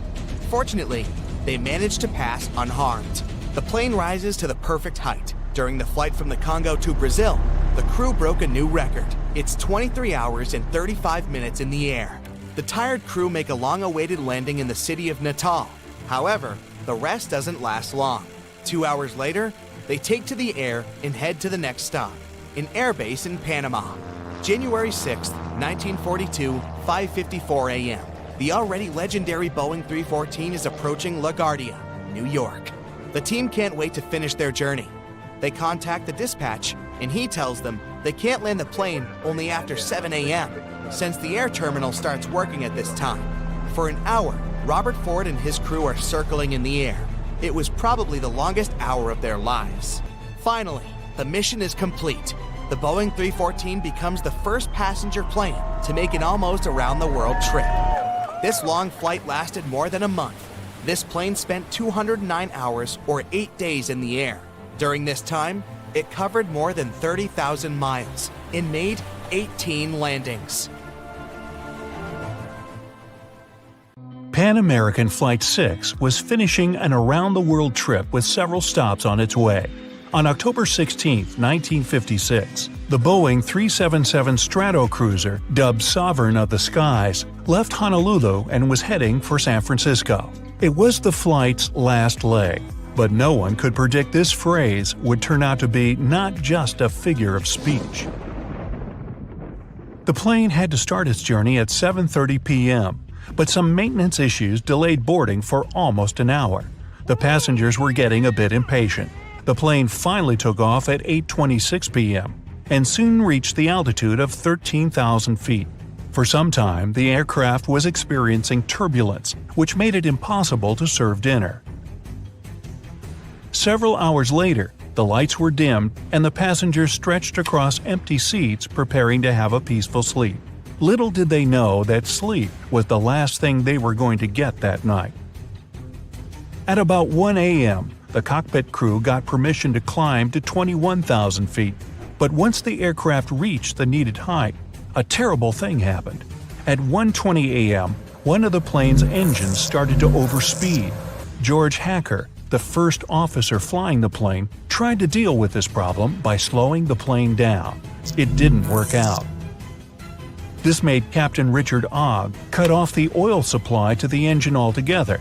After a while, the engine conked out, but its propeller kept windmilling in the airstream.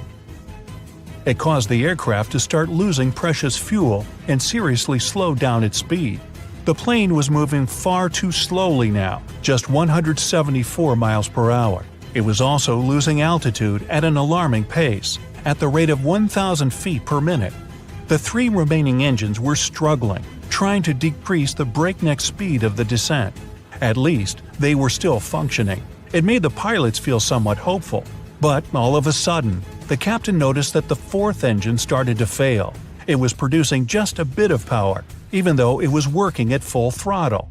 At 2:45 a.m., the unavoidable happened.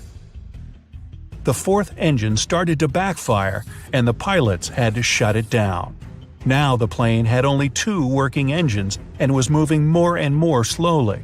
The crew calculated how much fuel the aircraft was consuming, and a heavy silence filled the cockpit.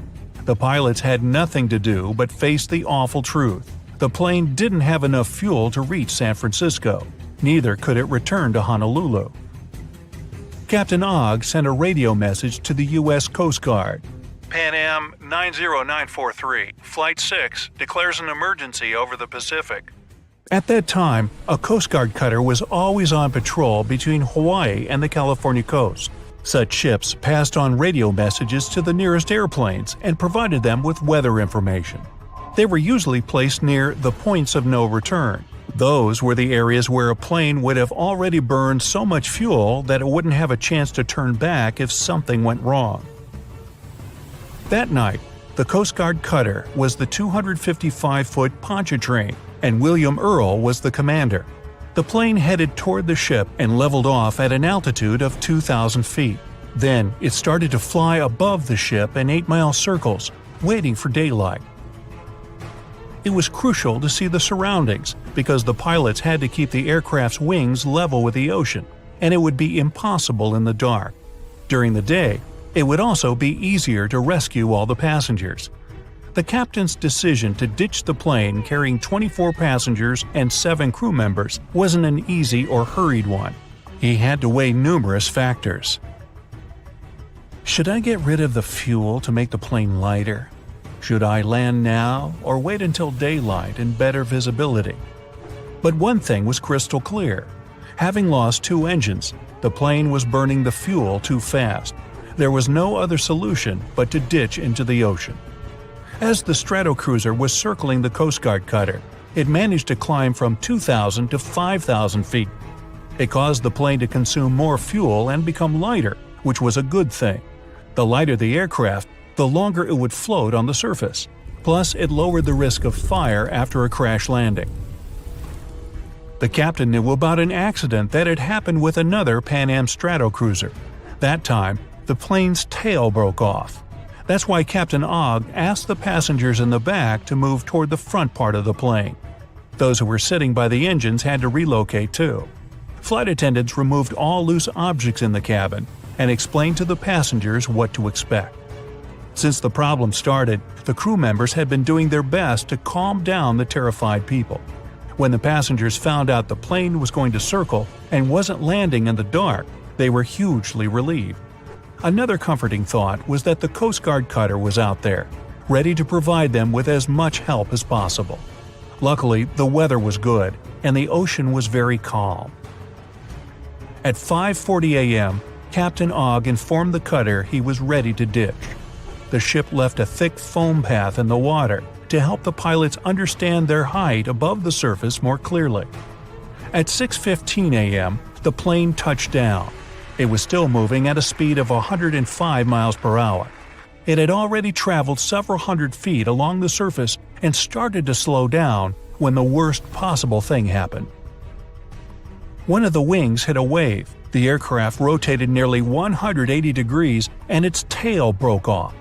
After that, in a matter of seconds, the plane's nose went under the water. One of those who had been on board the plane said later that all he could see at that terrifying moment was water. It seemed to be everywhere. But after less than a minute, it started to recede. The front of the plane resurfaced. People on the Pontchartrain were staring at the disaster unfolding in front of their eyes, feeling numb. They were devastated. No one could possibly survive such a crash landing. But they were very, very wrong. All 31 people on board the plane were alive. Even more astonishingly, there had been just a couple of minor injuries. Once those on board the Pontchartrain realized the passengers and crew had survived, several rescue boats rushed toward the wreckage. Meanwhile, the captain and those passengers who had been assigned to help with the evacuation quickly deployed 3 life rafts. But when people started to climb on one of them, it became obvious the raft hadn't inflated properly. It started to sink. Luckily, the rescue boats were on time. They promptly transferred the passengers from the damaged raft to the cutter. At 6:35 a.m., the last piece of the wreckage vanished in the waves. By that time, all the people from the aircraft had already got to the safety of the Coast Guard ship. They stayed in the cutter's officers' quarters and reached San Francisco several days later. Pan American Flight 6 crash landing was the first accident when an airliner ditched into the ocean but managed to keep everyone on board safe. And the whole blood-curdling event was captured on camera. Life rafts bobbing by the plane's side, survivors being transferred to the rescue boats, the plane rapidly sinking and disappearing among waves. Sometime later, all the crew members got awards for tackling the emergency and keeping the passengers safe.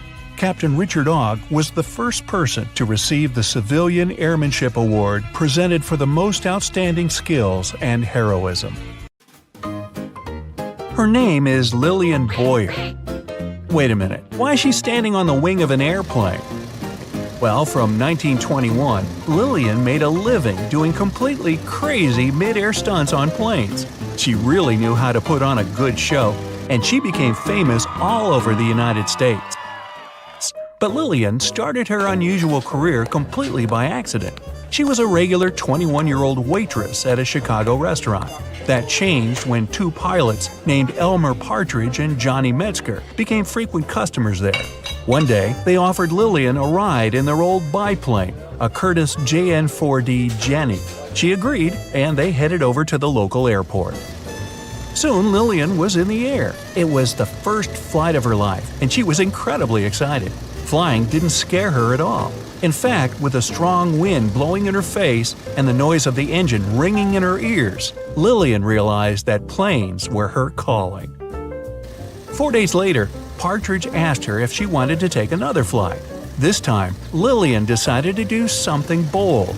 When the plane was flying at 65 miles an hour, she got out of her seat and stood on the wing. But even then, she wanted more. So she walked all the way to the edge. The whole time, Partridge was screaming at her to sit down because he thought she was going to jump. She could barely hear his voice because of the engine noise. But Lillian wasn't scared at all. She actually enjoyed it. When the pilot saw what she could do, he introduced her to Billy Brock.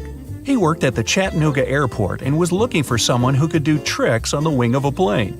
They shook hands and soon got started on Lillian's training. Lillian quit her restaurant job and started training full-time. For 5 months, she practiced doing stunts in a barn at Chattanooga.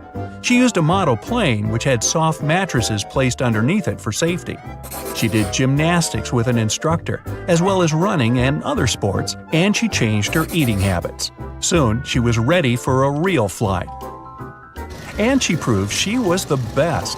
Lillian was the first female stunt person to perform tricks like hanging from a plane using one hand or hanging by her knees or ankles. Her bravery amazed people, and she quickly became very popular. She and Brock started doing air shows at various fairs and festivals, and she turned into a real star. When they came to town, the crowd always recognized them. There was always a car waiting for Lillian, and she had a lot of passionate fans. Lillian was the only woman at the time who could perform one very risky stunt. She would get out of the cockpit holding a thin wire which had a mouthpiece at the end of it. She would do a few tricks on the edge of the wing and then hang under the plane holding on by only her teeth. The spectators couldn't see the wire from hundreds of feet below, so it looked both pretty shocking and amazing. The crowd would erupt into screams when Lillian performed this trick. Then Brock would lower a special ladder and she'd grab it and go back to her seat. But there were also accidents. These reminded Lillian and Brock that they were engaged in a very dangerous business and that they had to be as careful as possible. During one of their shows in 1924, they planned to do an unusual trick. Brock was going to do a loop while Lillian was standing on the biplane's top wings. The idea was for her to slip her feet into some straps, and the centrifugal force of the loop would help Lillian keep her balance. But during the actual trip, something went wrong and the strap broke. Lillian smashed really hard into the wing, but she still managed to climb back into her seat. She was injured, but she kept on doing her shows. When she was performing in Trenton, New Jersey, in October 1925, Lillian had another 3 accidents during some parachute jumps. On the first day of the show, the wind took her away from her landing spot and she fell onto the seat of a Ferris wheel. Some of the audience thought it was just another crazy stunt, but it was actually a very dangerous situation. Luckily, the Ferris wheel operator realized that Lillian was in trouble and stopped the ride. The second time, she couldn't control her chute and struck the roof of the grandstand. She hit it hard and got stuck there, and people had to look for a ladder to help Lillian down. On the third day of her show, Lillian's parachute almost landed on a tent, so she pulled on the shrouds as hard as she could to change direction. But this made the parachute turn inside out, and Lillian fell about 50 feet straight into the ground. She suffered a lot of injuries and had to be hospitalized, but she was treated very well. She was in the hospital for 2 months, and all of her bills were paid by an anonymous person. Lillian thought it was probably the president of the fair. He liked her. In fact, since she was a star, a lot of men admired her.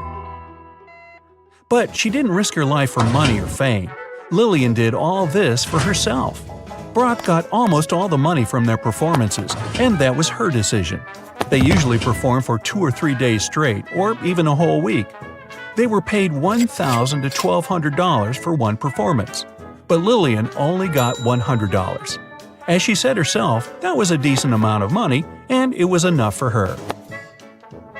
So Brock ran the business, maintained the plane, and hired mechanics and crew.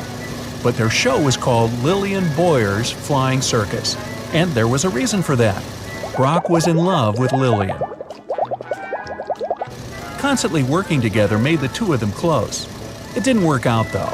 Lillian told him that there wouldn't be anything between them. But he still cared about her, and Lillian really appreciated him for that. She trusted her pilot with her life, and she admired his skill. In fact, she said he was the best pilot she ever knew. Before every flight, he double-checked all the systems, wires, and mechanisms. He would tell her where to go, and Lillian would listen to him. And it was Brock who came up with most of the tricks. There was total trust between them, and they worked as one.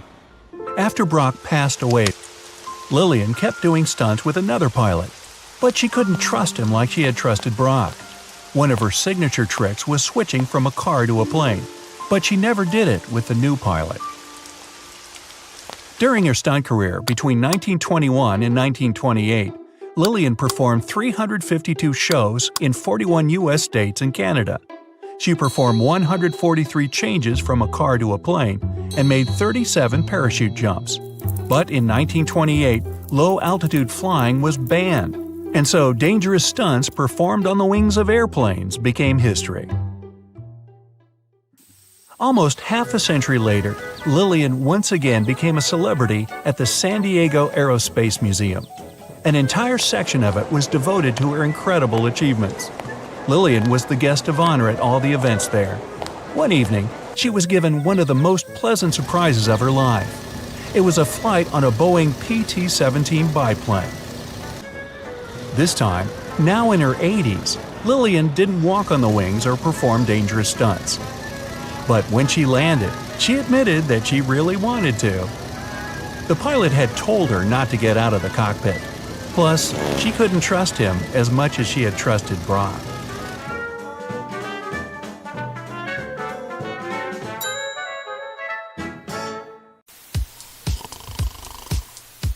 Have you ever watched an action-packed Hollywood film where an airplane gets a hole in its side and everyone starts freaking out? Stuff starts flying all over the place and people are barely staying in their seats. Well, in real life, a small hole in the plane's body isn't going to cause that much drama. However, I have an incredible story to tell you about a pilot who actually managed to land a plane with half of its roof missing. Can you believe it? Make sure your seatbelt is fastened because this one is going to be a wild ride. On April 28, 1988, a Boeing 737 owned by Aloha Airlines took off from Hilo International Airport en route to Honolulu. Before this flight, the plane had already flown 3 short trips from Honolulu to Hilo, Maui, and Kauai. Everything was chill that day, and the weather was nice and calm. It looked like smooth sailing all the way. The captain of the flight was Robert Schornsteimer, and the co-pilot was Madeline Tompkins, both experienced pilots with thousands of flight hours in the Boeing 737. Bright and early that morning, before taking off from Honolulu, Madeline did the regular pre-flight inspection and said that everything was good to go. At 11 a.m., they took off from Honolulu and went to Maui, then Hilo. When they got to Hilo, they didn't leave the cockpit or check the plane from the outside. It wasn't a requirement, so why bother? At 1:25 p.m., the plane took off for the final leg of the round trip, with 95 people on board. 89 passengers, 2 pilots, 3 flight attendants, and an FAA traffic controller who sat in the observer seat in the cockpit. The plane had taken off like normal and reached its cruising altitude of 24,000 feet without any hiccups. But then, 26 miles from Kahului, things went totally haywire. The pilots heard a loud whooshing sound, followed by a crack, and then a rush of wind that was so loud it was deafening. Turns out, a small section of the roof on the left side had come loose, causing the plane to decompress explosively. And to make matters even worse, the decompression caused a chain reaction that led to a huge chunk of the plane's roof ripping off completely. That missing part was a massive 18.5 feet long and was part of the skin that covered the plane from the cockpit all the way back to the forewing area. The pilots didn't have a clue what was going on when the disaster struck. The first officer, who was the one in charge of the plane at that time, suddenly felt her head snap back, and then she saw a bunch of gray insulation and debris flying around the cockpit like it was a tornado. Meanwhile, the captain took a look around and was shocked to see that the cockpit door was nowhere to be seen, and instead of the first-class ceiling, he was staring straight up at the sky. The plane started to tilt from side to side, making it challenging to keep it under control. The crew in the cockpit quickly put on their oxygen masks, and the captain took over control of the plane. He then initiated an emergency descent towards the nearest airport on Maui Island. Luckily, all the passengers were seated, and most of them had their seatbelts fastened since the seatbelt sign was still on. Unfortunately, the 3 flight attendants were caught off guard. One of them was near the hole and was pulled out of the plane. The other 2 were thrown to the floor, with one of them hitting her head hard and losing consciousness. The third attendant tried to help the passengers and keep them calm. At the same time, the pilots were desperately trying to let air traffic control know that they were in trouble. But there were communication problems even between themselves due to the loud noise and the fact that they were wearing oxygen masks. They had to resort to hand signals to understand each other. Moreover, they were unsure whether their messages were being heard by ATC. The plane's controls were not responding properly, which made the captain's job of flying the plane even harder. The first officer was doing her best to assist the captain and communicate with the tower. It was only after the plane descended to an altitude of 14,000 feet that the controller finally received their distress call and immediately started making arrangements for an emergency landing. The control tower wasn't prepared for a situation like this, though. In fact, the tower had to call 911, just like any other regular person would do in case of an emergency. The problem was that the controller didn't understand the severity of the situation, and they didn't realize that the passengers and crew members would need medical help. This was because the crew had only reported a rapid decompression and hadn't explained the entire situation in detail. The plane was in a very bad mess, but the captain was doing everything he could to safely land the plane. As they descended towards the airport, the captain commanded the first officer to lower the landing gear, but the indicator light didn't turn on. The plane also had an issue with the left engine, which failed as they approached the runway. Despite these problems, the captain used the reverse thrust of the working engine to try and land the plane. It was a difficult and dangerous task, but they managed to land the plane safely on the runway. The passengers and crew members were then evacuated from the plane. It was a miracle that everyone survived. However, 65 people were injured. They had been hit by debris and pieces of the plane's body that were flying around. Unfortunately, the ground staff wasn't aware of the severity of the situation and didn't have enough resources to provide immediate medical assistance to the injured passengers. The first ambulance arrived 7 minutes after the plane landed, which wasn't an ideal scenario. Furthermore, there were only 2 ambulances on the entire island, which couldn't accommodate all the injured people. As a result, tour vans were used to transport the passengers to the hospital. Fortunately, 2 drivers who were former paramedics provided immediate first aid to the injured right on the runway. Meanwhile, the airport mechanics and office staff took the vans to the hospital, which was located 3 miles away. Despite the chaotic and stressful circumstances, only 8 people suffered severe injuries, but they all later made a full recovery. The plane was in really bad shape though, and it was no wonder it couldn't handle the stress of the decompression incident. Despite its age not being a problem, it had experienced a whole lot of takeoffs and landings, which took a toll on its integrity. The salty and humid environment it operated in only added to the damage. You see, planes are designed to withstand a certain number of flight cycles, and this plane had exceeded that number by a long shot. The majority of its flights were short domestic ones, which meant it had to take off and land way more times than it was designed for.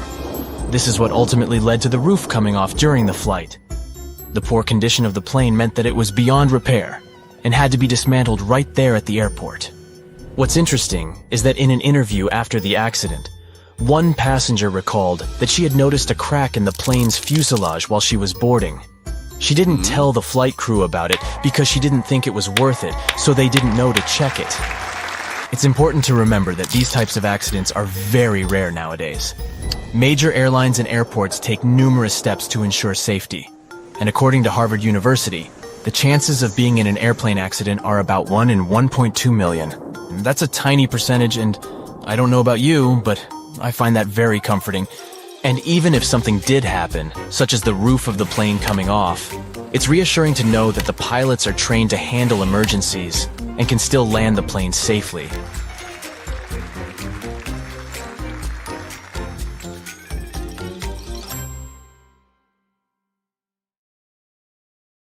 A lot of weird incidents have happened in the mysterious valley of Hudson ever since the 1950s. People even started comparing it to the infamous Bermuda Triangle. But are they really that similar? It all started when an airplane went missing here under circumstances no one can explain yet. They searched the location back and forth, but nothing appeared to have remained of the aircraft. And guess what? No one received any SOS messages from the team on board. And to top it off, the same year, a considerable number of tourists and local residents were lost here in the valley, never to be seen again. Speaking of the Bermuda Triangle, one can link its origin story to a series of mysterious disappearances of ships and aircraft, like the one that happened in 1945, when 5 planes and 14 people on board went missing in this location while doing routine training exercises. Even a thorough investigation didn't help to establish the cause of the incident. But that wasn't the end. Between 1945 and the mid-1980s, another 25 small planes went missing while going through the Bermuda Triangle, never to be seen again. And the search parties haven't recovered a single piece of these aircraft. The Bermuda Triangle isn't the only stretch of water that has claimed ships for good. In the Pacific Ocean, near Japan, there's a tricky portion of water that has earned the nickname the Devil's Sea.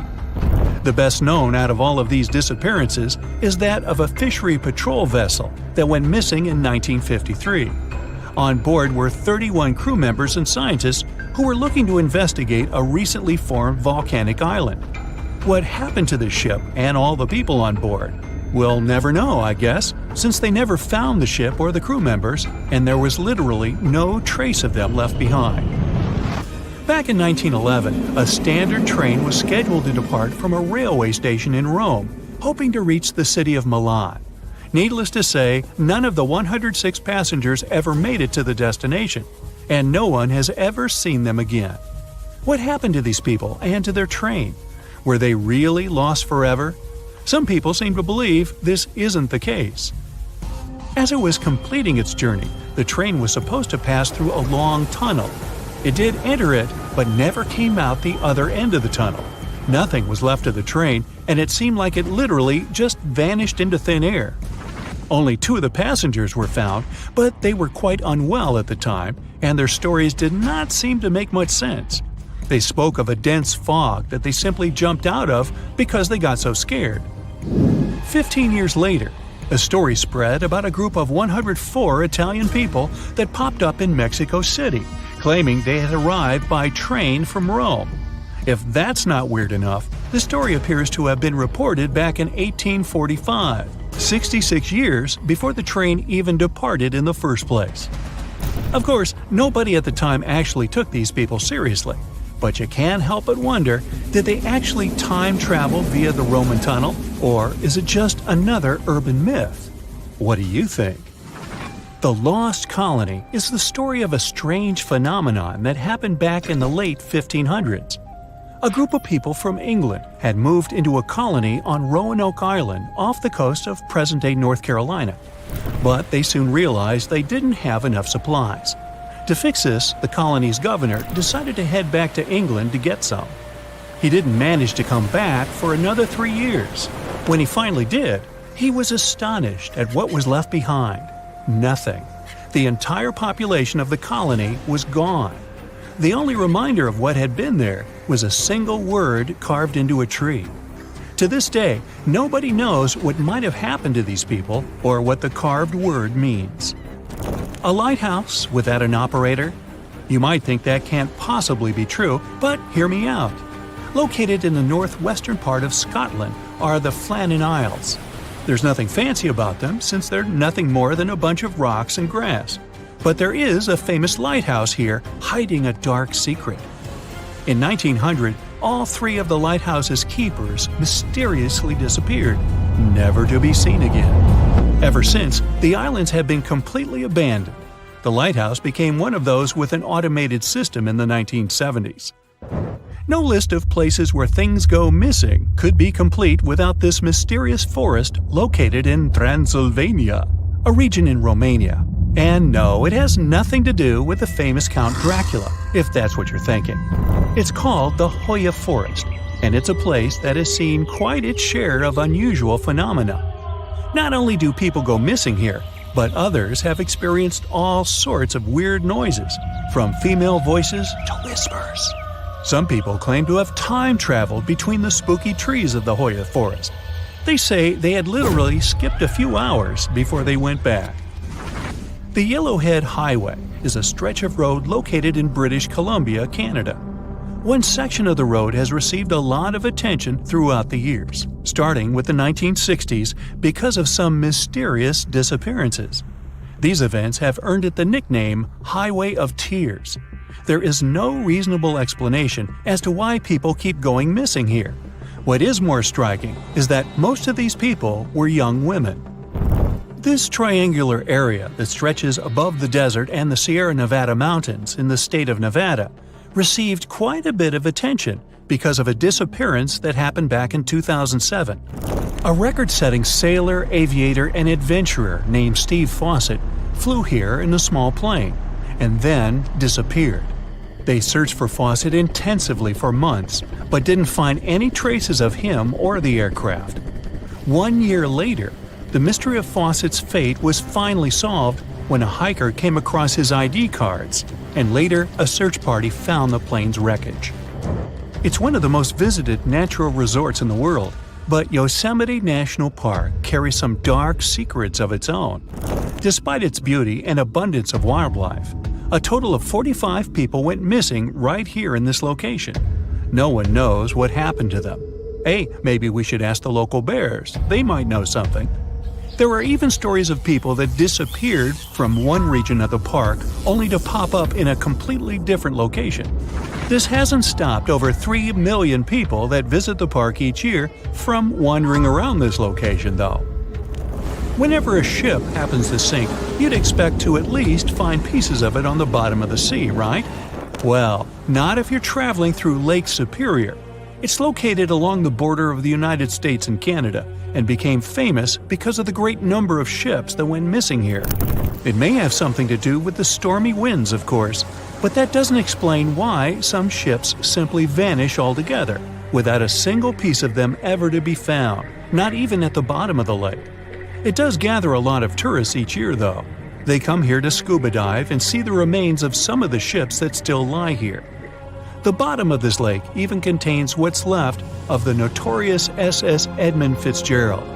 Back when it departed on June 7, 1958, it was the largest ship on North America's Great Lakes and, to this day, remains the largest ship ever to have sunk in the area. Similar to other events, the exact cause of the shipwreck remains a mystery.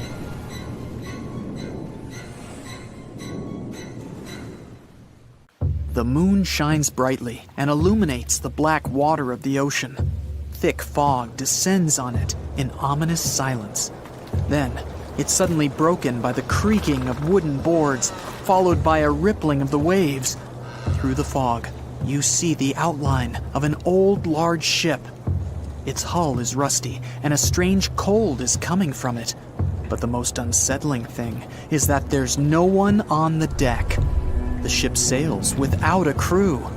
No, this isn't a mythical Flying Dutchman, but a very real ghost ship. September 2nd, 2019. The British Royal Navy's ice patrol ship, called the HMS Protector, sails through the calm waters of the Atlantic Ocean. The time is 11 p.m. Some of the ship's crew are on deck, while others are sleeping in their cabins. The captain steers the ship and looks straight at the horizon. The sky is lit up by an orange twilight, and clouds float in the distance. Suddenly, against this beautiful landscape, one of the sailors notices the black silhouette of an unknown ship. The captain slows down and steers the ship a little closer to the mysterious vessel. This is an old cargo ship, 250 feet long. Attempts to contact the crew members lead to nothing. It seems the unknown boat is floating in the ocean by itself. There's no one on board, at least, no one alive. The deck of the ship creaks from rocking on the waves. The sun sinks below the horizon, and it gets dark. The ship looks terrifying. British sailors don't dare to climb on that strange deck. They take a photo, post it on the internet, and sail away. Many people on the internet will assume the sailors met a real ghost ship. 5 months later, we're in the village of Ballycotton in County Cork, Ireland. A local leaves the house early in the morning to go for a daily run. Music in his headphones, fresh cool air, and a scenic route are ideal conditions for a good workout. The jogger runs along the road on the coast of the Celtic Sea. There was a strong storm last night, and now the sea looks calm. The man runs along the top of a low cliff and notices a huge vessel. An old rusty cargo ship 250 feet long lies on the beach, right among the rocks. No people on board.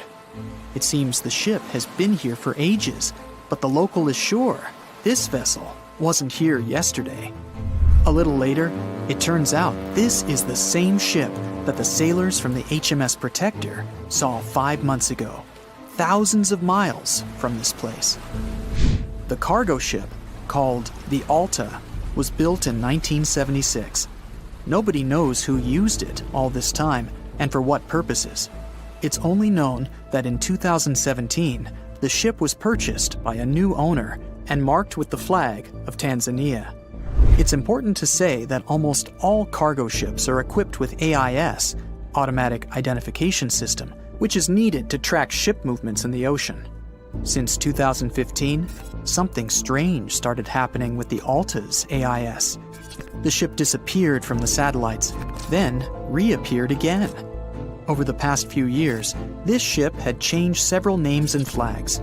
It's not surprising that its AIS shut off and turned on numerous times. It's said that some of those who disable AIS on their ships do so to hide outlaw activities. The ship's captain, whoever it was, clearly didn't want to show the Alta's movements. As AIS showed in 2017, the ship had sailed near Greek port cities. The Alta made 12 stops in 3 such cities in different parts of Greece. Then, the AIS signal disappeared, and 10 months later, the Alta reappeared near the northern coast of Africa, 1,200 miles from Greece. In September of 2018, the ship was sailing about 1,400 miles southeast of Bermuda, and at that time, the crew members started having problems. There were 10 people on board the Alta. On September 19th, the ship's engine failed right in the middle of the Atlantic Ocean. The nearest shore was very far away. The ship began to drift. As days passed, the crew couldn't fix the vessel. Food supplies were running low. The crew started to panic and tried to contact someone. The situation got worse as a strong hurricane was approaching the place where the ship broke down. Crew members contacted the U.S. Coast Guard. On October 2nd, a helicopter headed towards the ship. Food and water were unloaded on the Alta. This was enough for the crew to bide their time for several days. About a week later, a rescue boat sailed about 1,500 miles to reach the Alta and help the stranded sailors. Shortly before the start of the hurricane, American rescuers succeeded. The entire crew of the wrecked ship was taken to Puerto Rico. The Alta remained drifting in the ocean. After a while, another ship arrived to tow it to the coast of Guyana. Then, something went wrong again. The ship was hijacked. Who did it and why remains a mystery to this day. But then, for some unknown reason, the thieves decided to abandon the ship and left it to drift in the ocean. For almost a year, the ship's location couldn't be tracked. Then, in September 2019, the vessel was found by the British Royal Navy. How the Alta was able to cover the distance across the Atlantic and wash up on the coast of Ireland is unknown. An investigation has been launched in Ireland. It's necessary to identify the owner of the vessel and find a responsible person to take on the task of towing it. But no one has since been found. Once, an unknown person called the Irish authorities and introduced themselves as the owner of the ship, but didn't provide any evidence. Several barrels of oil were found on board the Alta. To dismantle the ship, the Irish authorities will need to spend about 10 million euros. Local residents are annoyed by the wreck too. Corroding metal is bad for the environment, and kids have already snuck on board and posted a video on the internet from inside the abandoned ship. The further fate of the Alta remains unresolved. It's still lying there. That ship sailed in the ocean for just 2 years. Now imagine if some other managed to drift for 38. In all that time, no one could catch this ship, and people still seek it. That vessel is called the SS Bechimo. It was a merchant ship owned by a Canadian trading company. In 1931, the ship got stuck in ice off the coast of Alaska. A strong snowstorm began. The team waited a week for it to end, but the storm only intensified. One day, the weather improved a bit, and part of the team was evacuated to the nearest city. Another part of the crew, with the captain, set up camp near the ship. The storm started again and didn't stop for a long time. The blizzard was so heavy that the ship's captain couldn't see beyond his arm's reach. Finally, when the storm was over, the captain saw that the ship simply vanished. He decided the Bechimo sank during the storm. A week later, the ship was found, drifting near the place where it was lost. The hull of the ship was damaged so badly that it was unsafe to sail on it. The captain decided to abandon the ship. However, it didn't sink. For the next 38 years, it was drifting at various points along the Alaskan coast. Several times, people climbed on the ship, including native Alaskan residents and a group of researchers. Attempts to save the vessel from the sea ended in failure. The salvage operations were hampered by drifting ice and bad weather. The last time it was seen was in 1969. The ship was frozen and blocked by the ice. In 2006, the government created a special project to find the Bechimo. However, in all these years, the ship still hasn't been found. Its fate is unknown. It's likely that the ship has finally found peace and is now lying on the seabed of the Chukchi Sea. You've probably seen Hollywood movies where somehow a small hole opens up in the side of a plane and then immediately it's utter chaos. Food trays and bags flying, seatbelts barely holding passengers in place. Luckily, in reality, small damage to the fuselage won't cause such dramatic consequences. But would you believe me if I told you there was a pilot that managed to land a plane with half the roof torn completely off? Buckle up. At 1:25 p.m. on April 28, 1988, a 19-year-old Boeing 737 that belonged to Aloha Airlines left Hilo International Airport and headed for Honolulu. The plane was named after Queen Liliuokalani, who was the last sovereign monarch of the Kingdom of Hawaii. On that day, the aircraft already had 3 short flights from Honolulu to Hilo, Maui, and Kauai. Apologies to the people of Hawaii for any mispronounced names. Anyway, all the trips were regular and uneventful. The weather was calm, and it seemed like nothing could go wrong. The captain was experienced pilot Robert Schornsteimer, 44 years old, who had 6,700 flight hours in the Boeing 737.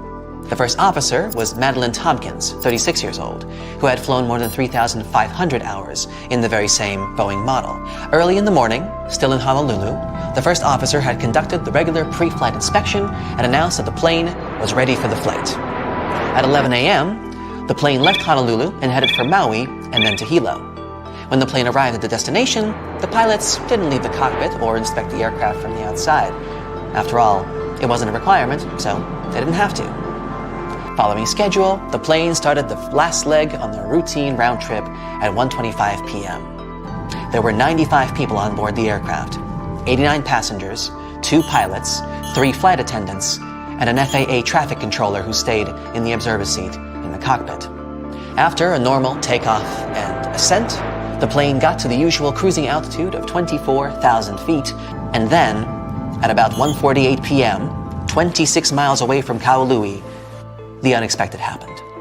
Those who were in the cockpit heard a loud whooshing sound and then a crack, followed by the deafening sound of wind seconds later. Apparently, a small part of the roof on the left side tore loose, which led to the explosive decompression of the plane.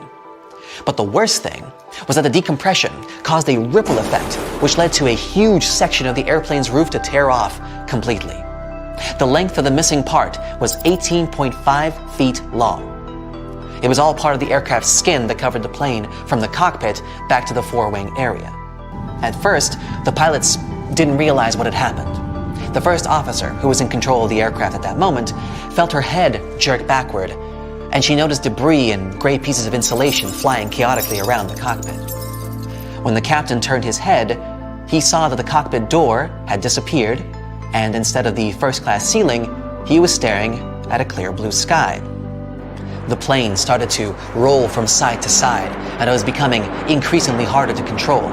Everybody who was in the cockpit immediately put on their oxygen masks, and the captain took over the aircraft. He prodded the speed brakes into action and began an emergency descent towards the nearest airport, which was on Maui Island.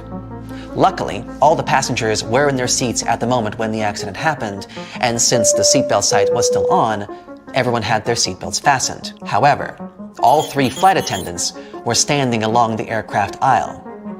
The one who was the closest to the front of the plane was swept out through the hole in the roof. The other 2 were thrown to the floor by a forceful jerk. But while one of them hit her head really hard and lost consciousness, the other one started to crawl along the aisle in an attempt to help passengers and calm them down. At that same time, the pilots were trying to contact air traffic control and signal an emergency. To make matters worse, they couldn't hear each other, and had to use gestures to communicate. They also didn't know whether the radio worked and whether they had managed to deliver their message. The flight controls were sluggish and loose, and the captain was struggling to control the plane. The first officer, right by his side, dealing with communication and assisting the captain. It turned out that the controller hadn't been receiving the crew's messages until the aircraft descended to the altitude of 14,000 feet. Only then did the signal get through, and Maui Tower started urgent preparations for an emergency landing.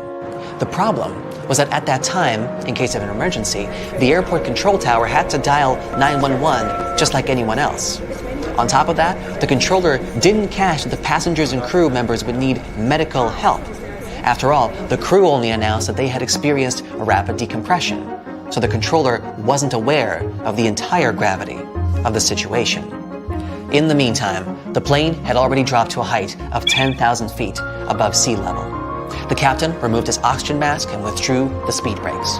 The plane was steadily descending toward runway 2 of Kahului Airport. Following the captain's command, the first officer lowered the landing gear, but the indicator light didn't come on. That could mean that either they had a bad light, or they had serious problems with the nose gear. But that wasn't the only problem. As the plane was approaching the runway, the left engine failed, and the aircraft started rocking and shaking. The captain made an attempt to restart the engine, but didn't succeed. And yet, still, with the help of the reverse thrust of the second, still working engine, at 1:58 p.m., just 10 minutes after the emergency and 35 minutes after the takeoff, Aloha Airlines Flight 243 did manage to touch down on the runway of Kahului Airport and come to a complete stop. Landing a plane with such a huge loss of integrity was an unprecedented feat. As soon as the plane stopped, the evacuation began. Everyone on the plane, except for the one flight attendant who had been pulled out of the plane, was alive, although 65 people were injured. Most people had been hurt by flying debris and torn pieces of fuselage. Unfortunately, since nobody on the ground had known how serious the situation was, no ambulances were waiting for the injured. The first one arrived 7 minutes after the plane landed, and there were only 2 ambulances on the entire island, which obviously couldn't fit all the people. That's why the passengers had to be transported to the hospital in several 15-passenger tour vans that belonged to the company Akamai Tours. Luckily, 2 Akamai drivers used to be paramedics, so they started to tend to the injured right on the runway.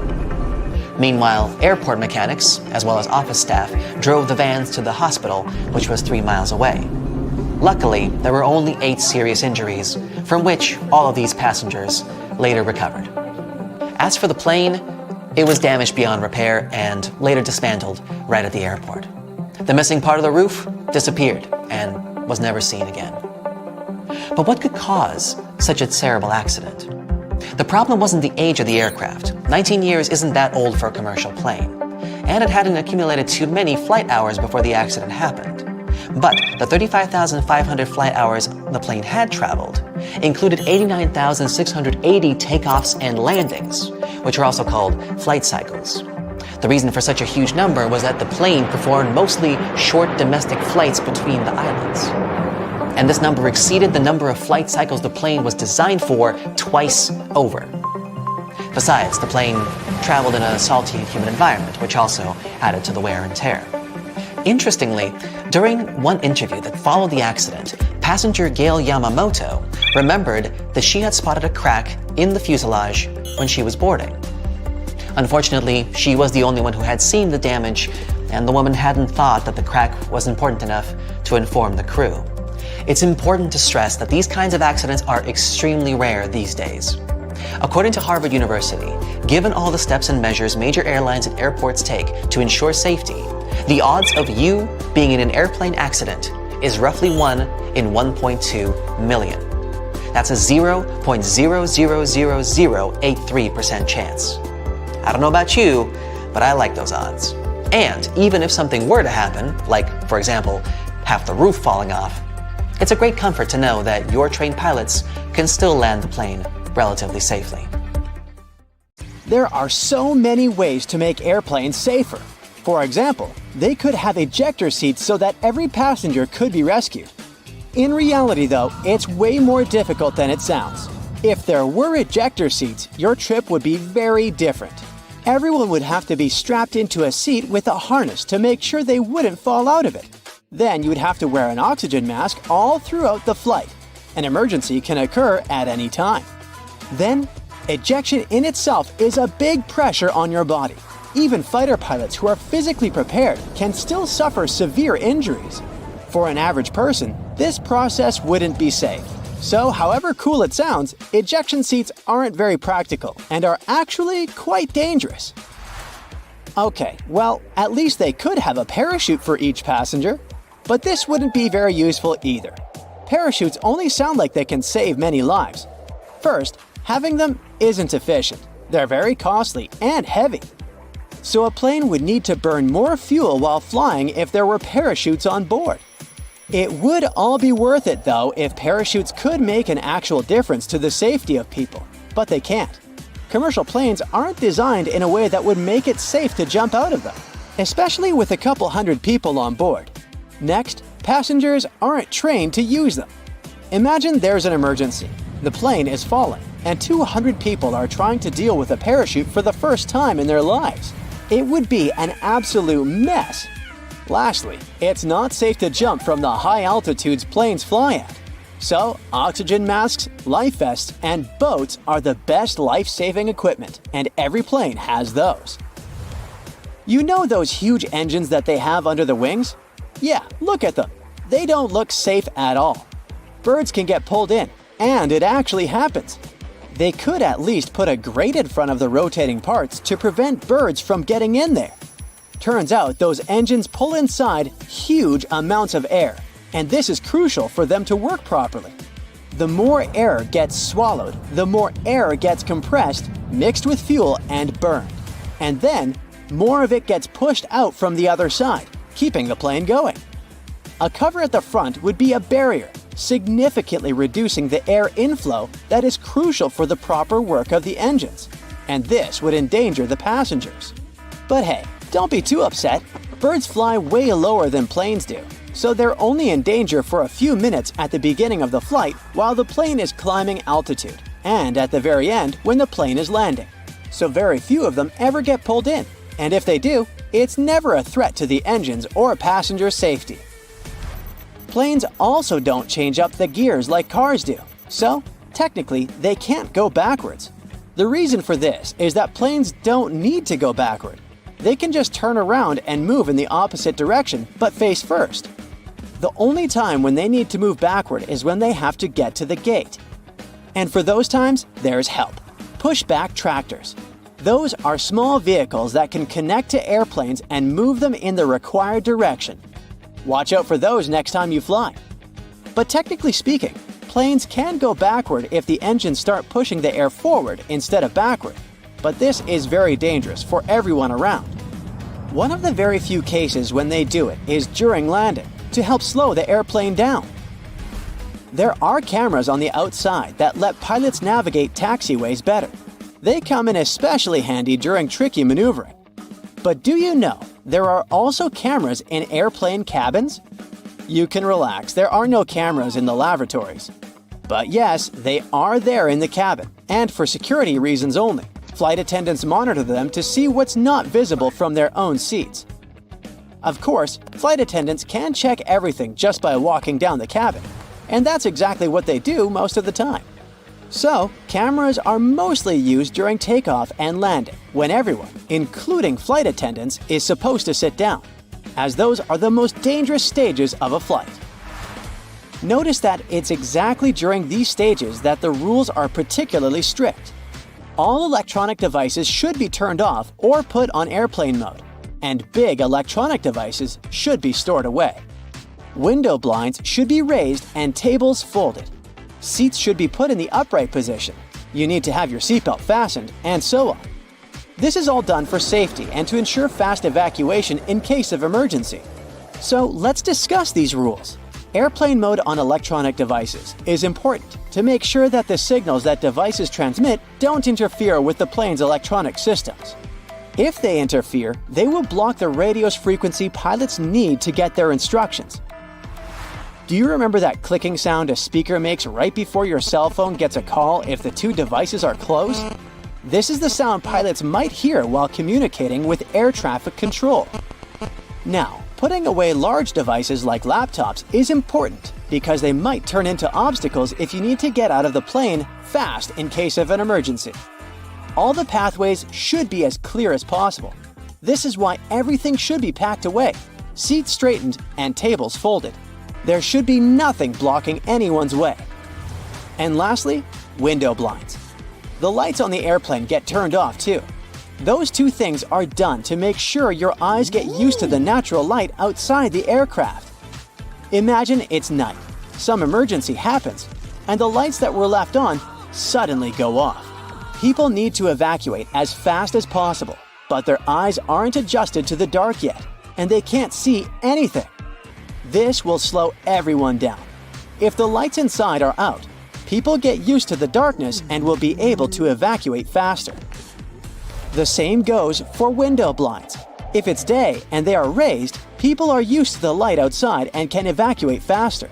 Another reason is that when blinds are raised during landing, people outside can see what's going on inside the plane. For example, if there's fire or smoke and where exactly. This way, they can plan the evacuation process better. Also, you might have noticed black triangles drawn above some windows on the airplane. These triangles mark the seats from which the view on the airplane's wings is the best. It's needed for the crew to find the spot as fast as possible if, in case of emergency, they need to inspect the engines, slats, or flaps. This little triangle saves the plane crew a lot of time. We do talk about emergencies a lot, but they really don't happen often. It's more dangerous to drive a car than to fly by plane, and most of us get in the car every day. Yet, the fear of flying is still very much out there, and people can get superstitious. In many cultures, the number 13 is considered unlucky. So, airplane companies that often fly to those destinations just omit row 13. It's a small thing to do, but it can spare a few anxious passengers who happen to sit in row 13. In other cultures, like in Italy and Brazil, 17 is the unlucky number, and some aircraft have both rows 13 and 17 missing. In airplanes that fly to China, they can often omit row 14 instead. A lot of airports are built near water, and there's a whole bunch of reasons for this. First off, most airports are located in big cities, and big cities are usually built near some form of water anyway. Back in the day, before trucks and proper roads were built, goods were transported by ship. Having a river or ocean nearby was vital to deliver essential supplies to the cities, like food and building supplies. It also allowed for trading to boost the local economies. Because most people travel into big cities for business and holidays, rather than rural areas, it made sense to build the airports there. The high demand for travel meant that the airports were needed and also made them profitable. But that's not the only reason they're built near water. Big cities are usually super crowded, and airports require a lot of land. Imagine trying to find a space big enough in the middle of New York City to put an airport. It would be basically impossible. Areas next to water are usually a bit more rural, so there's more space than the big cities filled with skyscrapers. Some countries have even taken this one step further. Land is really scarce in Japan, so to build Kansai International Airport, the architects of Osaka headed 3 miles offshore to Osaka Bay to make a man-made island. The artificial island is 13,200 feet long and 8,500 feet wide. That's so big that it can even be seen from space. It took a whopping 38 months to complete, and travelers can get across to the main island of Honshu via car, railroad, or high-speed ferry. Kansai International Airport opened in 1994 and became the world's first airport to be built on the sea. Despite its location, it has the longest airport terminal in the world with a length of just under 1 mile. Airplanes also can't have any obstacles around them when landing. It would be really difficult to try landing a plane with obstructions. These include trees, mountains, buildings, and power lines. Over water, nothing will restrict planes from taking off or landing, making it much safer. On mountainous islands, runways are often parallel to the ocean, as the mountains are inland, just like in the Gran Canaria Airport located on one of the Canary Islands. It also links to safety reasons. If a plane has to cancel a runway landing and go back around again, there must be enough room for it to do this safely without hitting anything. It's also got to be able to climb back up into the air at a safe angle to avoid causing problems for the passengers inside. Reaching this safe altitude is much easier, quicker, and safer by the sea, compared to big cities or mountainous areas. Speaking of failed landings, pilots are trained to deal with engine failure on takeoff. If a plane reaches the right speed for takeoff, it has to leave the runway, even if the engine fails. But don't worry, planes can still fly with only one engine. It just requires a bit more effort. Because of the reduced capacity, it takes longer to reach the right altitude, and more space is required for takeoff. Taking off towards the ocean makes it easier to climb to a safe altitude without worrying about colliding with any obstacles. Another reason for airports being built at water level is that the higher up we go, the thinner the air becomes. It causes the thrust of the engines to decrease, as well as the lift produced by the wings. Setting off from higher areas means it's more difficult for the planes to take off. In terms of money, this would mean building longer runways, which would cost more, and no one wants that. This also means the planes require less fuel as they don't burn as much energy on takeoff, and there's less noise made as the planes don't have to work as hard. But despite this making the planes less noisy, airports are going to have pretty high noise levels. Imagine hearing planes zooming over your house while you're trying to get sleep at night. This is a key reason why airports are usually built on the coast, far away from any residential areas, as fish aren't generally known to file noise complaints. In some countries, airports actually have to provide upgrades for nearby houses that will be affected by the noise. Germany is one of these countries, and they do everything from improving roofs to adding wall insulation to cover all that noise. Building by the coast means that they don't have to pay up for all these expensive upgrades, which saves the airport lots of cash. Coastal areas also have weather advantages for flying. Sea breezes are steady winds that blow from the water to the land. Planes mostly land and take off with the wind, making it the perfect place to build an airport as there'll be no delays caused by unexpected strong winds. But while the sea breezes that come in spring and summer are great, areas near water can be prone to fog during fall and winter, so this part has its pros and cons. But not every airport is on the coast, as it does also pose a number of issues too. One of the biggest is birds. Our feathered friends love the coast because of all the yummy fish, but they can cause big problems for pilots. But airports manage to get around this using scare tactics. Birds don't really enjoy noise, and planes aren't the quietest of things. Airports also make loud bangs and even train hawks to take down birds that are in the way. The most obvious risk of building close to the sea, though, is flooding. Airports cost crazy amounts of money to build, and planes aren't cheap either. Back in 2018, Kansai Airport was flooded by Typhoon Jebi. They had to cancel all operations for 2 days, and the water was so high that it damaged the engines of the planes. While coastal airports put measures in place to protect against flooding, it's pretty difficult to save everything from a typhoon. With rising sea levels and an increase in extreme weather, these floodings are also looking more and more likely to happen. A quarter of the world's 100 busiest airports are less than 32 feet above sea level, and 12 of those, including New York, San Francisco, and Shanghai, are less than 16 feet. Yikes! All that water poses another problem. If planes overshoot the runway, they have nowhere to go. Overshooting is basically when the pilot underestimates the length of the runway and doesn't reach takeoff speed in time. There are usually extra bits of concrete or grass that the plane can run onto when the airports are on land. There'd be a bit of damage to the plane in this case, but nothing major. But with coastal airports, the plane might go straight into the water. Luckily, there's new tech that aims to prevent this from happening. These new kits let the pilots enter in all the flight calculations, including the weather conditions that could affect takeoff. This system then calculates how much runway the plane will need to stop. Many airports also have added soft concrete to the end of runways to avoid a watery disaster. When the plane glides onto this soft concrete, they get stuck, and it stops them traveling too far. There are also financial issues with building airports next to the water. Land rent next to the coast or lakes is usually higher than the mainland due to the demand. Like 40% of the US population lives on the coast, despite coastal areas only making up around 10% of America's total landmass. Airports require flat land to be built on, but this isn't always easy to find, and coastal land can pose particular problems due to sand conditions on marshland. But this doesn't mean it's not possible. One of the world's most famous airports, New York's JFK, was built on marshland. The land was a lot cheaper than usual, and marshland can't really be used for a lot. Of course, it can cost a lot of money to make the ground suitable to carry heavy loads, but this was all sorted. Finding such a big area close to one of the world's most famous cities was a very rare find, even if it was marshland.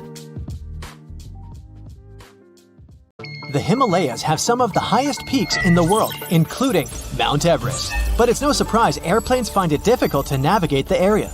But why are commercial airplanes actually banned from flying there? For starters, these mountains have an average height of more than 20,000 feet. Mount Everest, the highest mountain in the entire world, stands at 29,037 feet high above sea level. The area is rough, filled with snow, and has almost no flat surfaces. In case of sudden cabin depressurization, it would be really difficult to perform an emergency landing, since there's literally no flat area there. More so, the low oxygen environment at such an altitude means there's likely to be a lot of turbulence. Not only is it really unpleasant for passengers, but random air movements and high wind velocity means that it's really difficult to maneuver the airplane.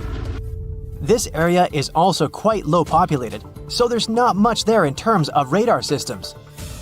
And radar is crucial for aviation safety. Without radars, pilots would be unable to communicate with the ground to figure out flight conditions. It can also get so cold up there that jet fuel might completely freeze. Sure, the fuels used in airplanes usually freeze at around -50 degrees Fahrenheit, but it may be possible above Everest. The lowest temperature was recorded there back in December 2004, when thermometers showed a staggering -44 degrees Fahrenheit. So, no wonder pilots don't want to ever take that risk, especially on a commercial flight. Among the few airports located in the Himalayas, there's one considered to be the most challenging to land in the world. Only 8 pilots on the planet are certified to do it. It's called Paro International Airport, and it's located in Bhutan, a landlocked country in the eastern Himalayas. First, landing there is so dangerous because you're literally flying through some of the world's tallest mountain peaks. Not to mention that those 8 pilots also have to consider strong winds. Despite the challenges, they do manage to safely land over 30,000 people each year. Moving further, there's no radar there to guide the pilots, so they need to maneuver the aircraft entirely in manual mode. The pilots need to track their movements based on specific visual landmark checkpoints as they approach the runway. Moreover, flights are only allowed there during daylight hours and under good visibility. These pilots also need to watch out for utility poles and roofs on the hillsides too. It means they often squeeze their planes between mountain peaks at 45-degree angles before dropping quickly onto the runway. No wonder only 2 airlines fly to Paro International Airport. Apart from these commercial pilots, there are specially trained helicopter rescue pilots who spend most of their career at 20,000 feet in the sky. Most of the time, they partner with equally experienced climbers who train by crossing the Khumbu Icefall. It's dubbed the most dangerous square mile on the planet. Made up of ice pillars as tall as a 6-story building, this huge stretch of the glacier on Everest's western side is filled with bottomless ice holes. It takes between 4 to 12 hours to get from one edge of the icefall to the other, depending on the experience of the climber. You may think it's a pretty serene location since you're literally only surrounded by ice and snow, but these local professionals claim otherwise. One Everest veteran said that the noise was actually the worst part of the job. The mountain produces awful squeaking sounds and sometimes even sighs. It often makes people feel like it's talking to them, warning them about the treacherous environment. Mount Everest isn't the only no-fly zone in the world. Surprisingly, Disney parks are also part of this exclusive club.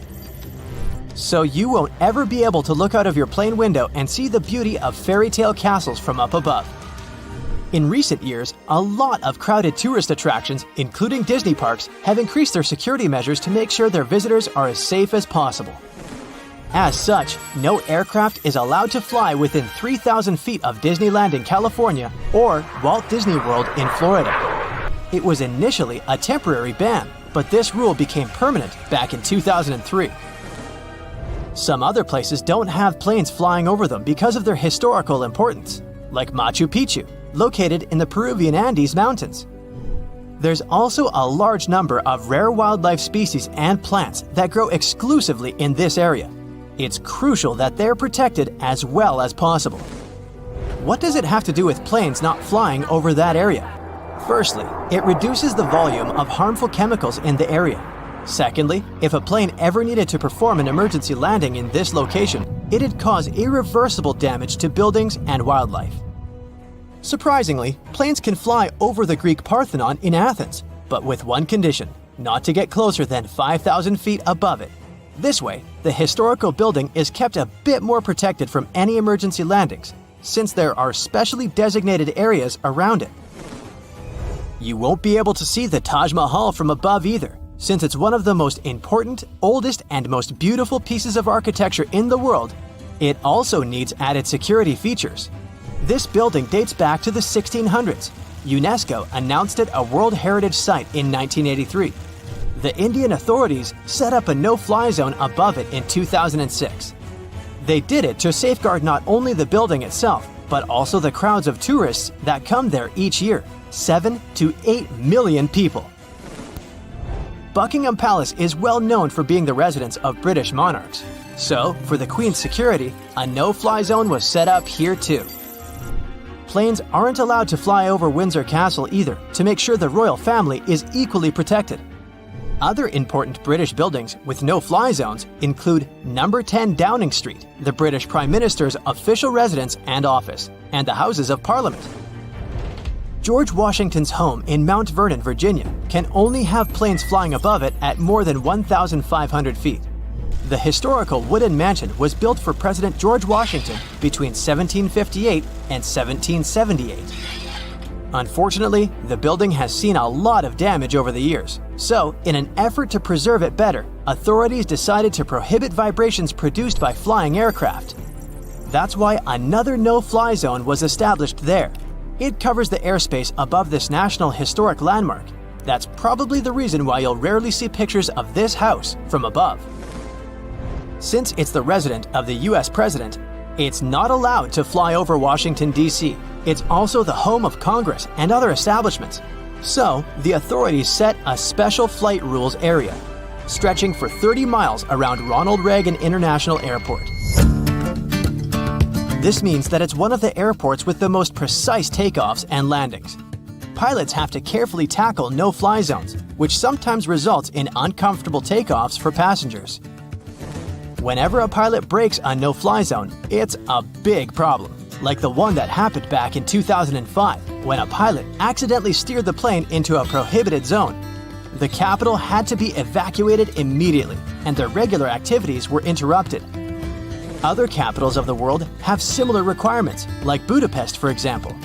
In the capital city of Hungary, planes aren't allowed to fly over the ancient inner city of Pest and the Buda Hills.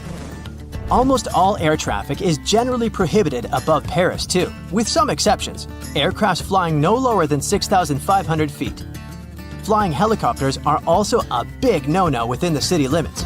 Only certain choppers undertaking precise missions can get special authorization.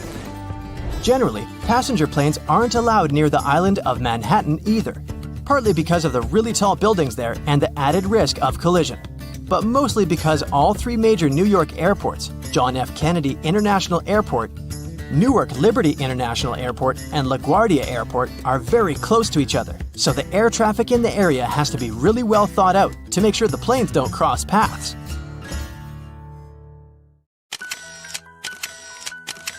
At the beginning of the 20th century, somewhere off the coast of West Africa, a German steamship was leaving the port. Suddenly, the weather got worse and the vessel entered a thick fog. The sailors ran aground on a sandbank close to the shore. Luckily, no one was hurt, and they were even able to save their precious cargo. But the ship was stuck in the sand for good. And it was not alone there. Nearly the entire length of the western coast of Namibia is called Skeleton Coast. If the name sounds scary, that's because it is. This 976-mile-long beach line is among the most dangerous places on Earth. The local Bushman tribes believe that their supreme deity made this land when it was angry. The Portuguese were the first Europeans to set foot in Namibia in the 15th century. And yep, they didn't like Skeleton Coast either. Portuguese explorers thought this land presented the gates to the underworld. This is the place where the Namib Desert meets the Atlantic Ocean. It might be dangerous, but it's actually beautiful. Plus, it's a UNESCO World Heritage Site. If Skeleton Coast had a PR manager, they would quit on the first day on the job. The area is not exactly tourist-friendly because of its geography and history. Beneath the sand and the waves, there is a secret ocean currently lurking for unsuspecting sailors. It's called Benguela Current. It flows towards the north along the coast of southern Africa. This part of the Atlantic is rich in marine life, but the current's land neighbor isn't that happy with the deal.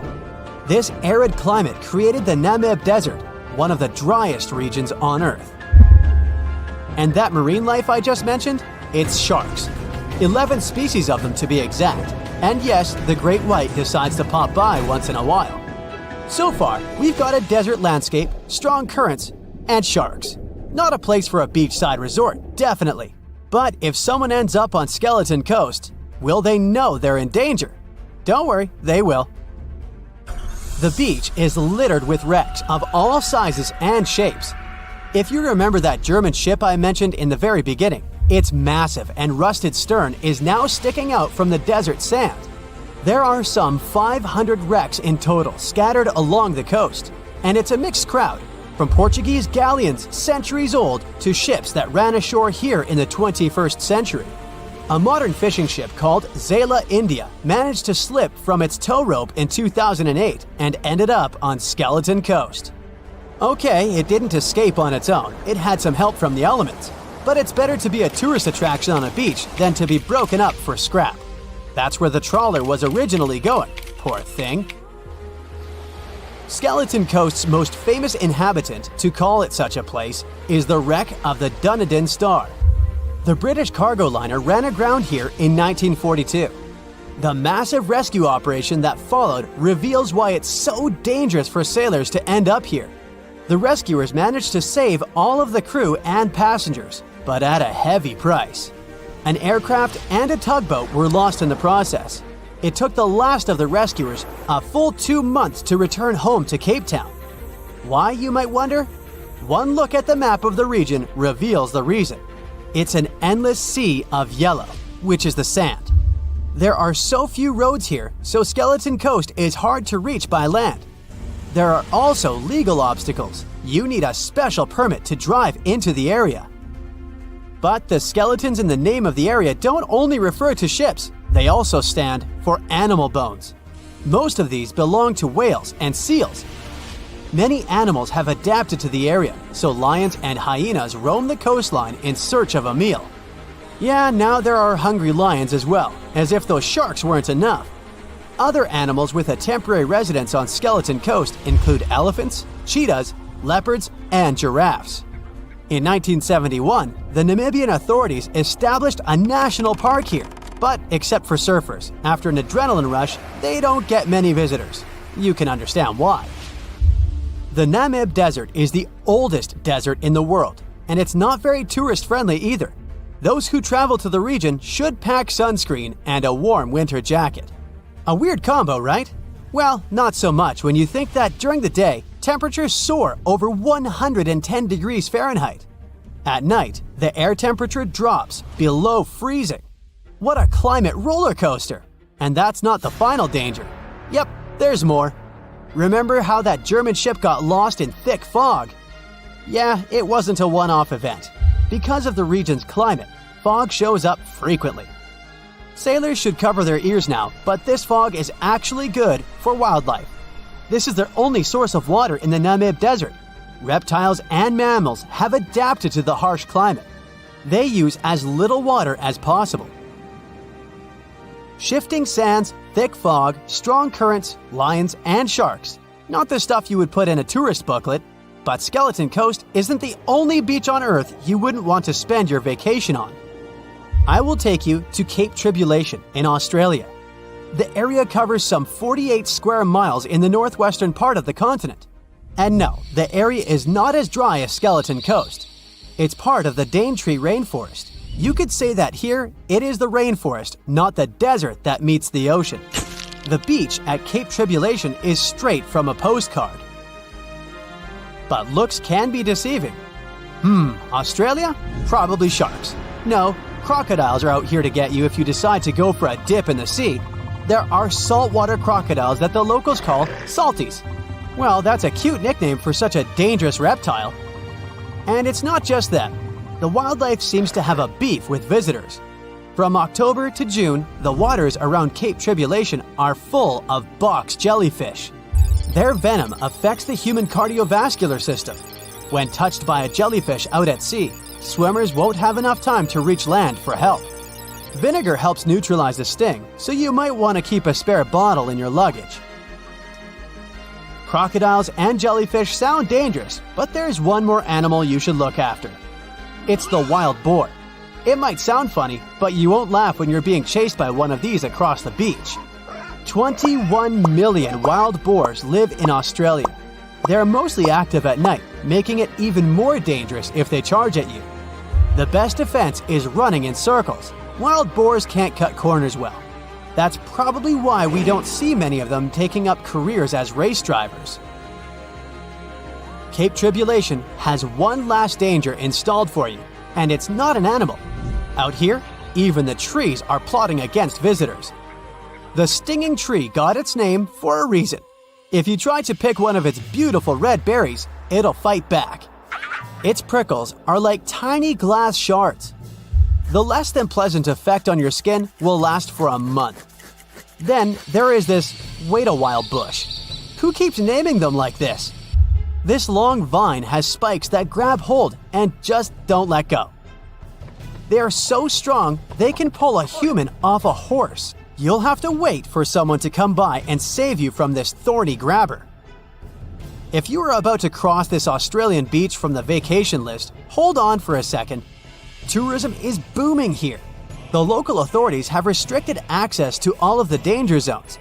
Visitors go swimming in dreamy water holes that are surrounded by lush vegetation. There are even ropes to swing from. Now, that's a beach you can finally relax on.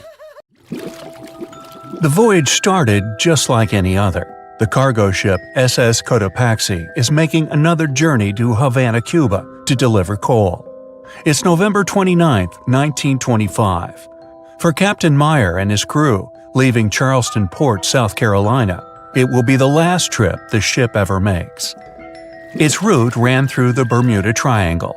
2 days into the trip, the Cotopaxi sent out a distress signal. It had got caught up in a strong tropical storm and turned over on its side.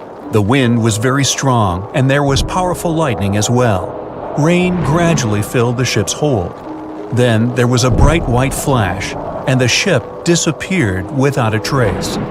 Later, its wreckage was found in the Gobi Desert, which is in a completely different part of the world. All 32 crew members, including the captain, were missing. Of course, the part about the Gobi Desert is fictional. For one of his movies, Steven Spielberg came up with the idea that the ship was moved there by aliens. Still, in real life, the ship was never found, and its crew really did disappear. It was officially declared missing a month afterward, and nobody could find the wreck. It seems like a classic case of mysterious things going on in the Bermuda Triangle. But most mysteries are solved sooner or later. In 2020, the Cotopaxi was found. A man named Michael Barnett had moved to Florida to study shipwrecks off the coast. One wreck in particular really caught his attention. It was much larger than the others, and the locals called it the Bear Wreck. It was about 40 miles from St. Augustine in northern Florida, but no one had ever managed to identify the rusty hull. So Michael started to do some detective work. He measured the size of the shipwreck and started working through all the information he could find. He researched hundreds of old newspapers, leafed through insurance records, and looked at artifacts found on the wreck. After hundreds of hours of hard work, Michael was sure it was the Cotopaxi. But a few years before, there had been a rumor that the same ship had been found off the coast of Cuba. The Coast Guard found the wreck of a cargo ship about the same size that looked a lot like the one lost in 1925. Michael was sure they were wrong, so he teamed up with some science journalists and kept investigating. Soon they discovered something that seemed to confirm Michael's belief. Divers found brass valves with the letters SV on them in the wreckage of the ship. Michael suggested these initials referred to Scott Valve Manufacturing Company. The headquarters of this company was in Michigan, not far from where the Cotopaxi had been built. The company had probably supplied parts for the Cotopaxi. So the puzzle seemed to be solved. The Bear wreck was really the missing cargo ship. But Michael still needed to work out why the ship had sunk. Did something mysterious really happen to the Cotopaxi in the Bermuda Triangle? Later, Michael found the testimony of the ship's carpenter among some old papers. The carpenter claimed that the hatches covering the coal on the ship had been in a terrible condition before it sank. Repair work on the covers wasn't finished before the crew got the order to sail to Cuba. So if the hatch covers were still broken during the trip, water could have easily gotten on board. This water probably flooded the hold during the tropical storm. This was the real reason why the Cotopaxi went down. There was really nothing mysterious about it. It was just a mistake made by ordinary people. But this is just one example out of dozens or even hundreds where ships and planes have gone missing in the Bermuda Triangle. We still can't explain some of these incidents. It seems like there really is something weird going on there. One of these strange events happened in 1948. A passenger jet was headed for Miami from San Juan, Puerto Rico. It disappeared in the same area as the Cotopaxi. The 32 people on board vanished without a trace. The weather was clear throughout the flight, but experts think that when the plane was about 50 miles from the coast, it could have been hit by a strong wind that knocked it off course. Years later, a similar plane was found in the area of the Bermuda Triangle, but because no one could work out the registration, it was impossible to say for sure if it was the same one. Something even stranger occurred not long before, in 1945. 5 planes went missing all at the same time. Some trainee pilots were practicing their navigation. They couldn't find their way back home and disappeared. Many people assumed they just ran out of fuel. This seems likely, but still, the circumstances were really strange. The trainees were being supervised by an experienced pilot who had 2,500 hours of flight time. He would never have let a group of newbie pilots get that far away from their base. Even now, people still debate what could have happened.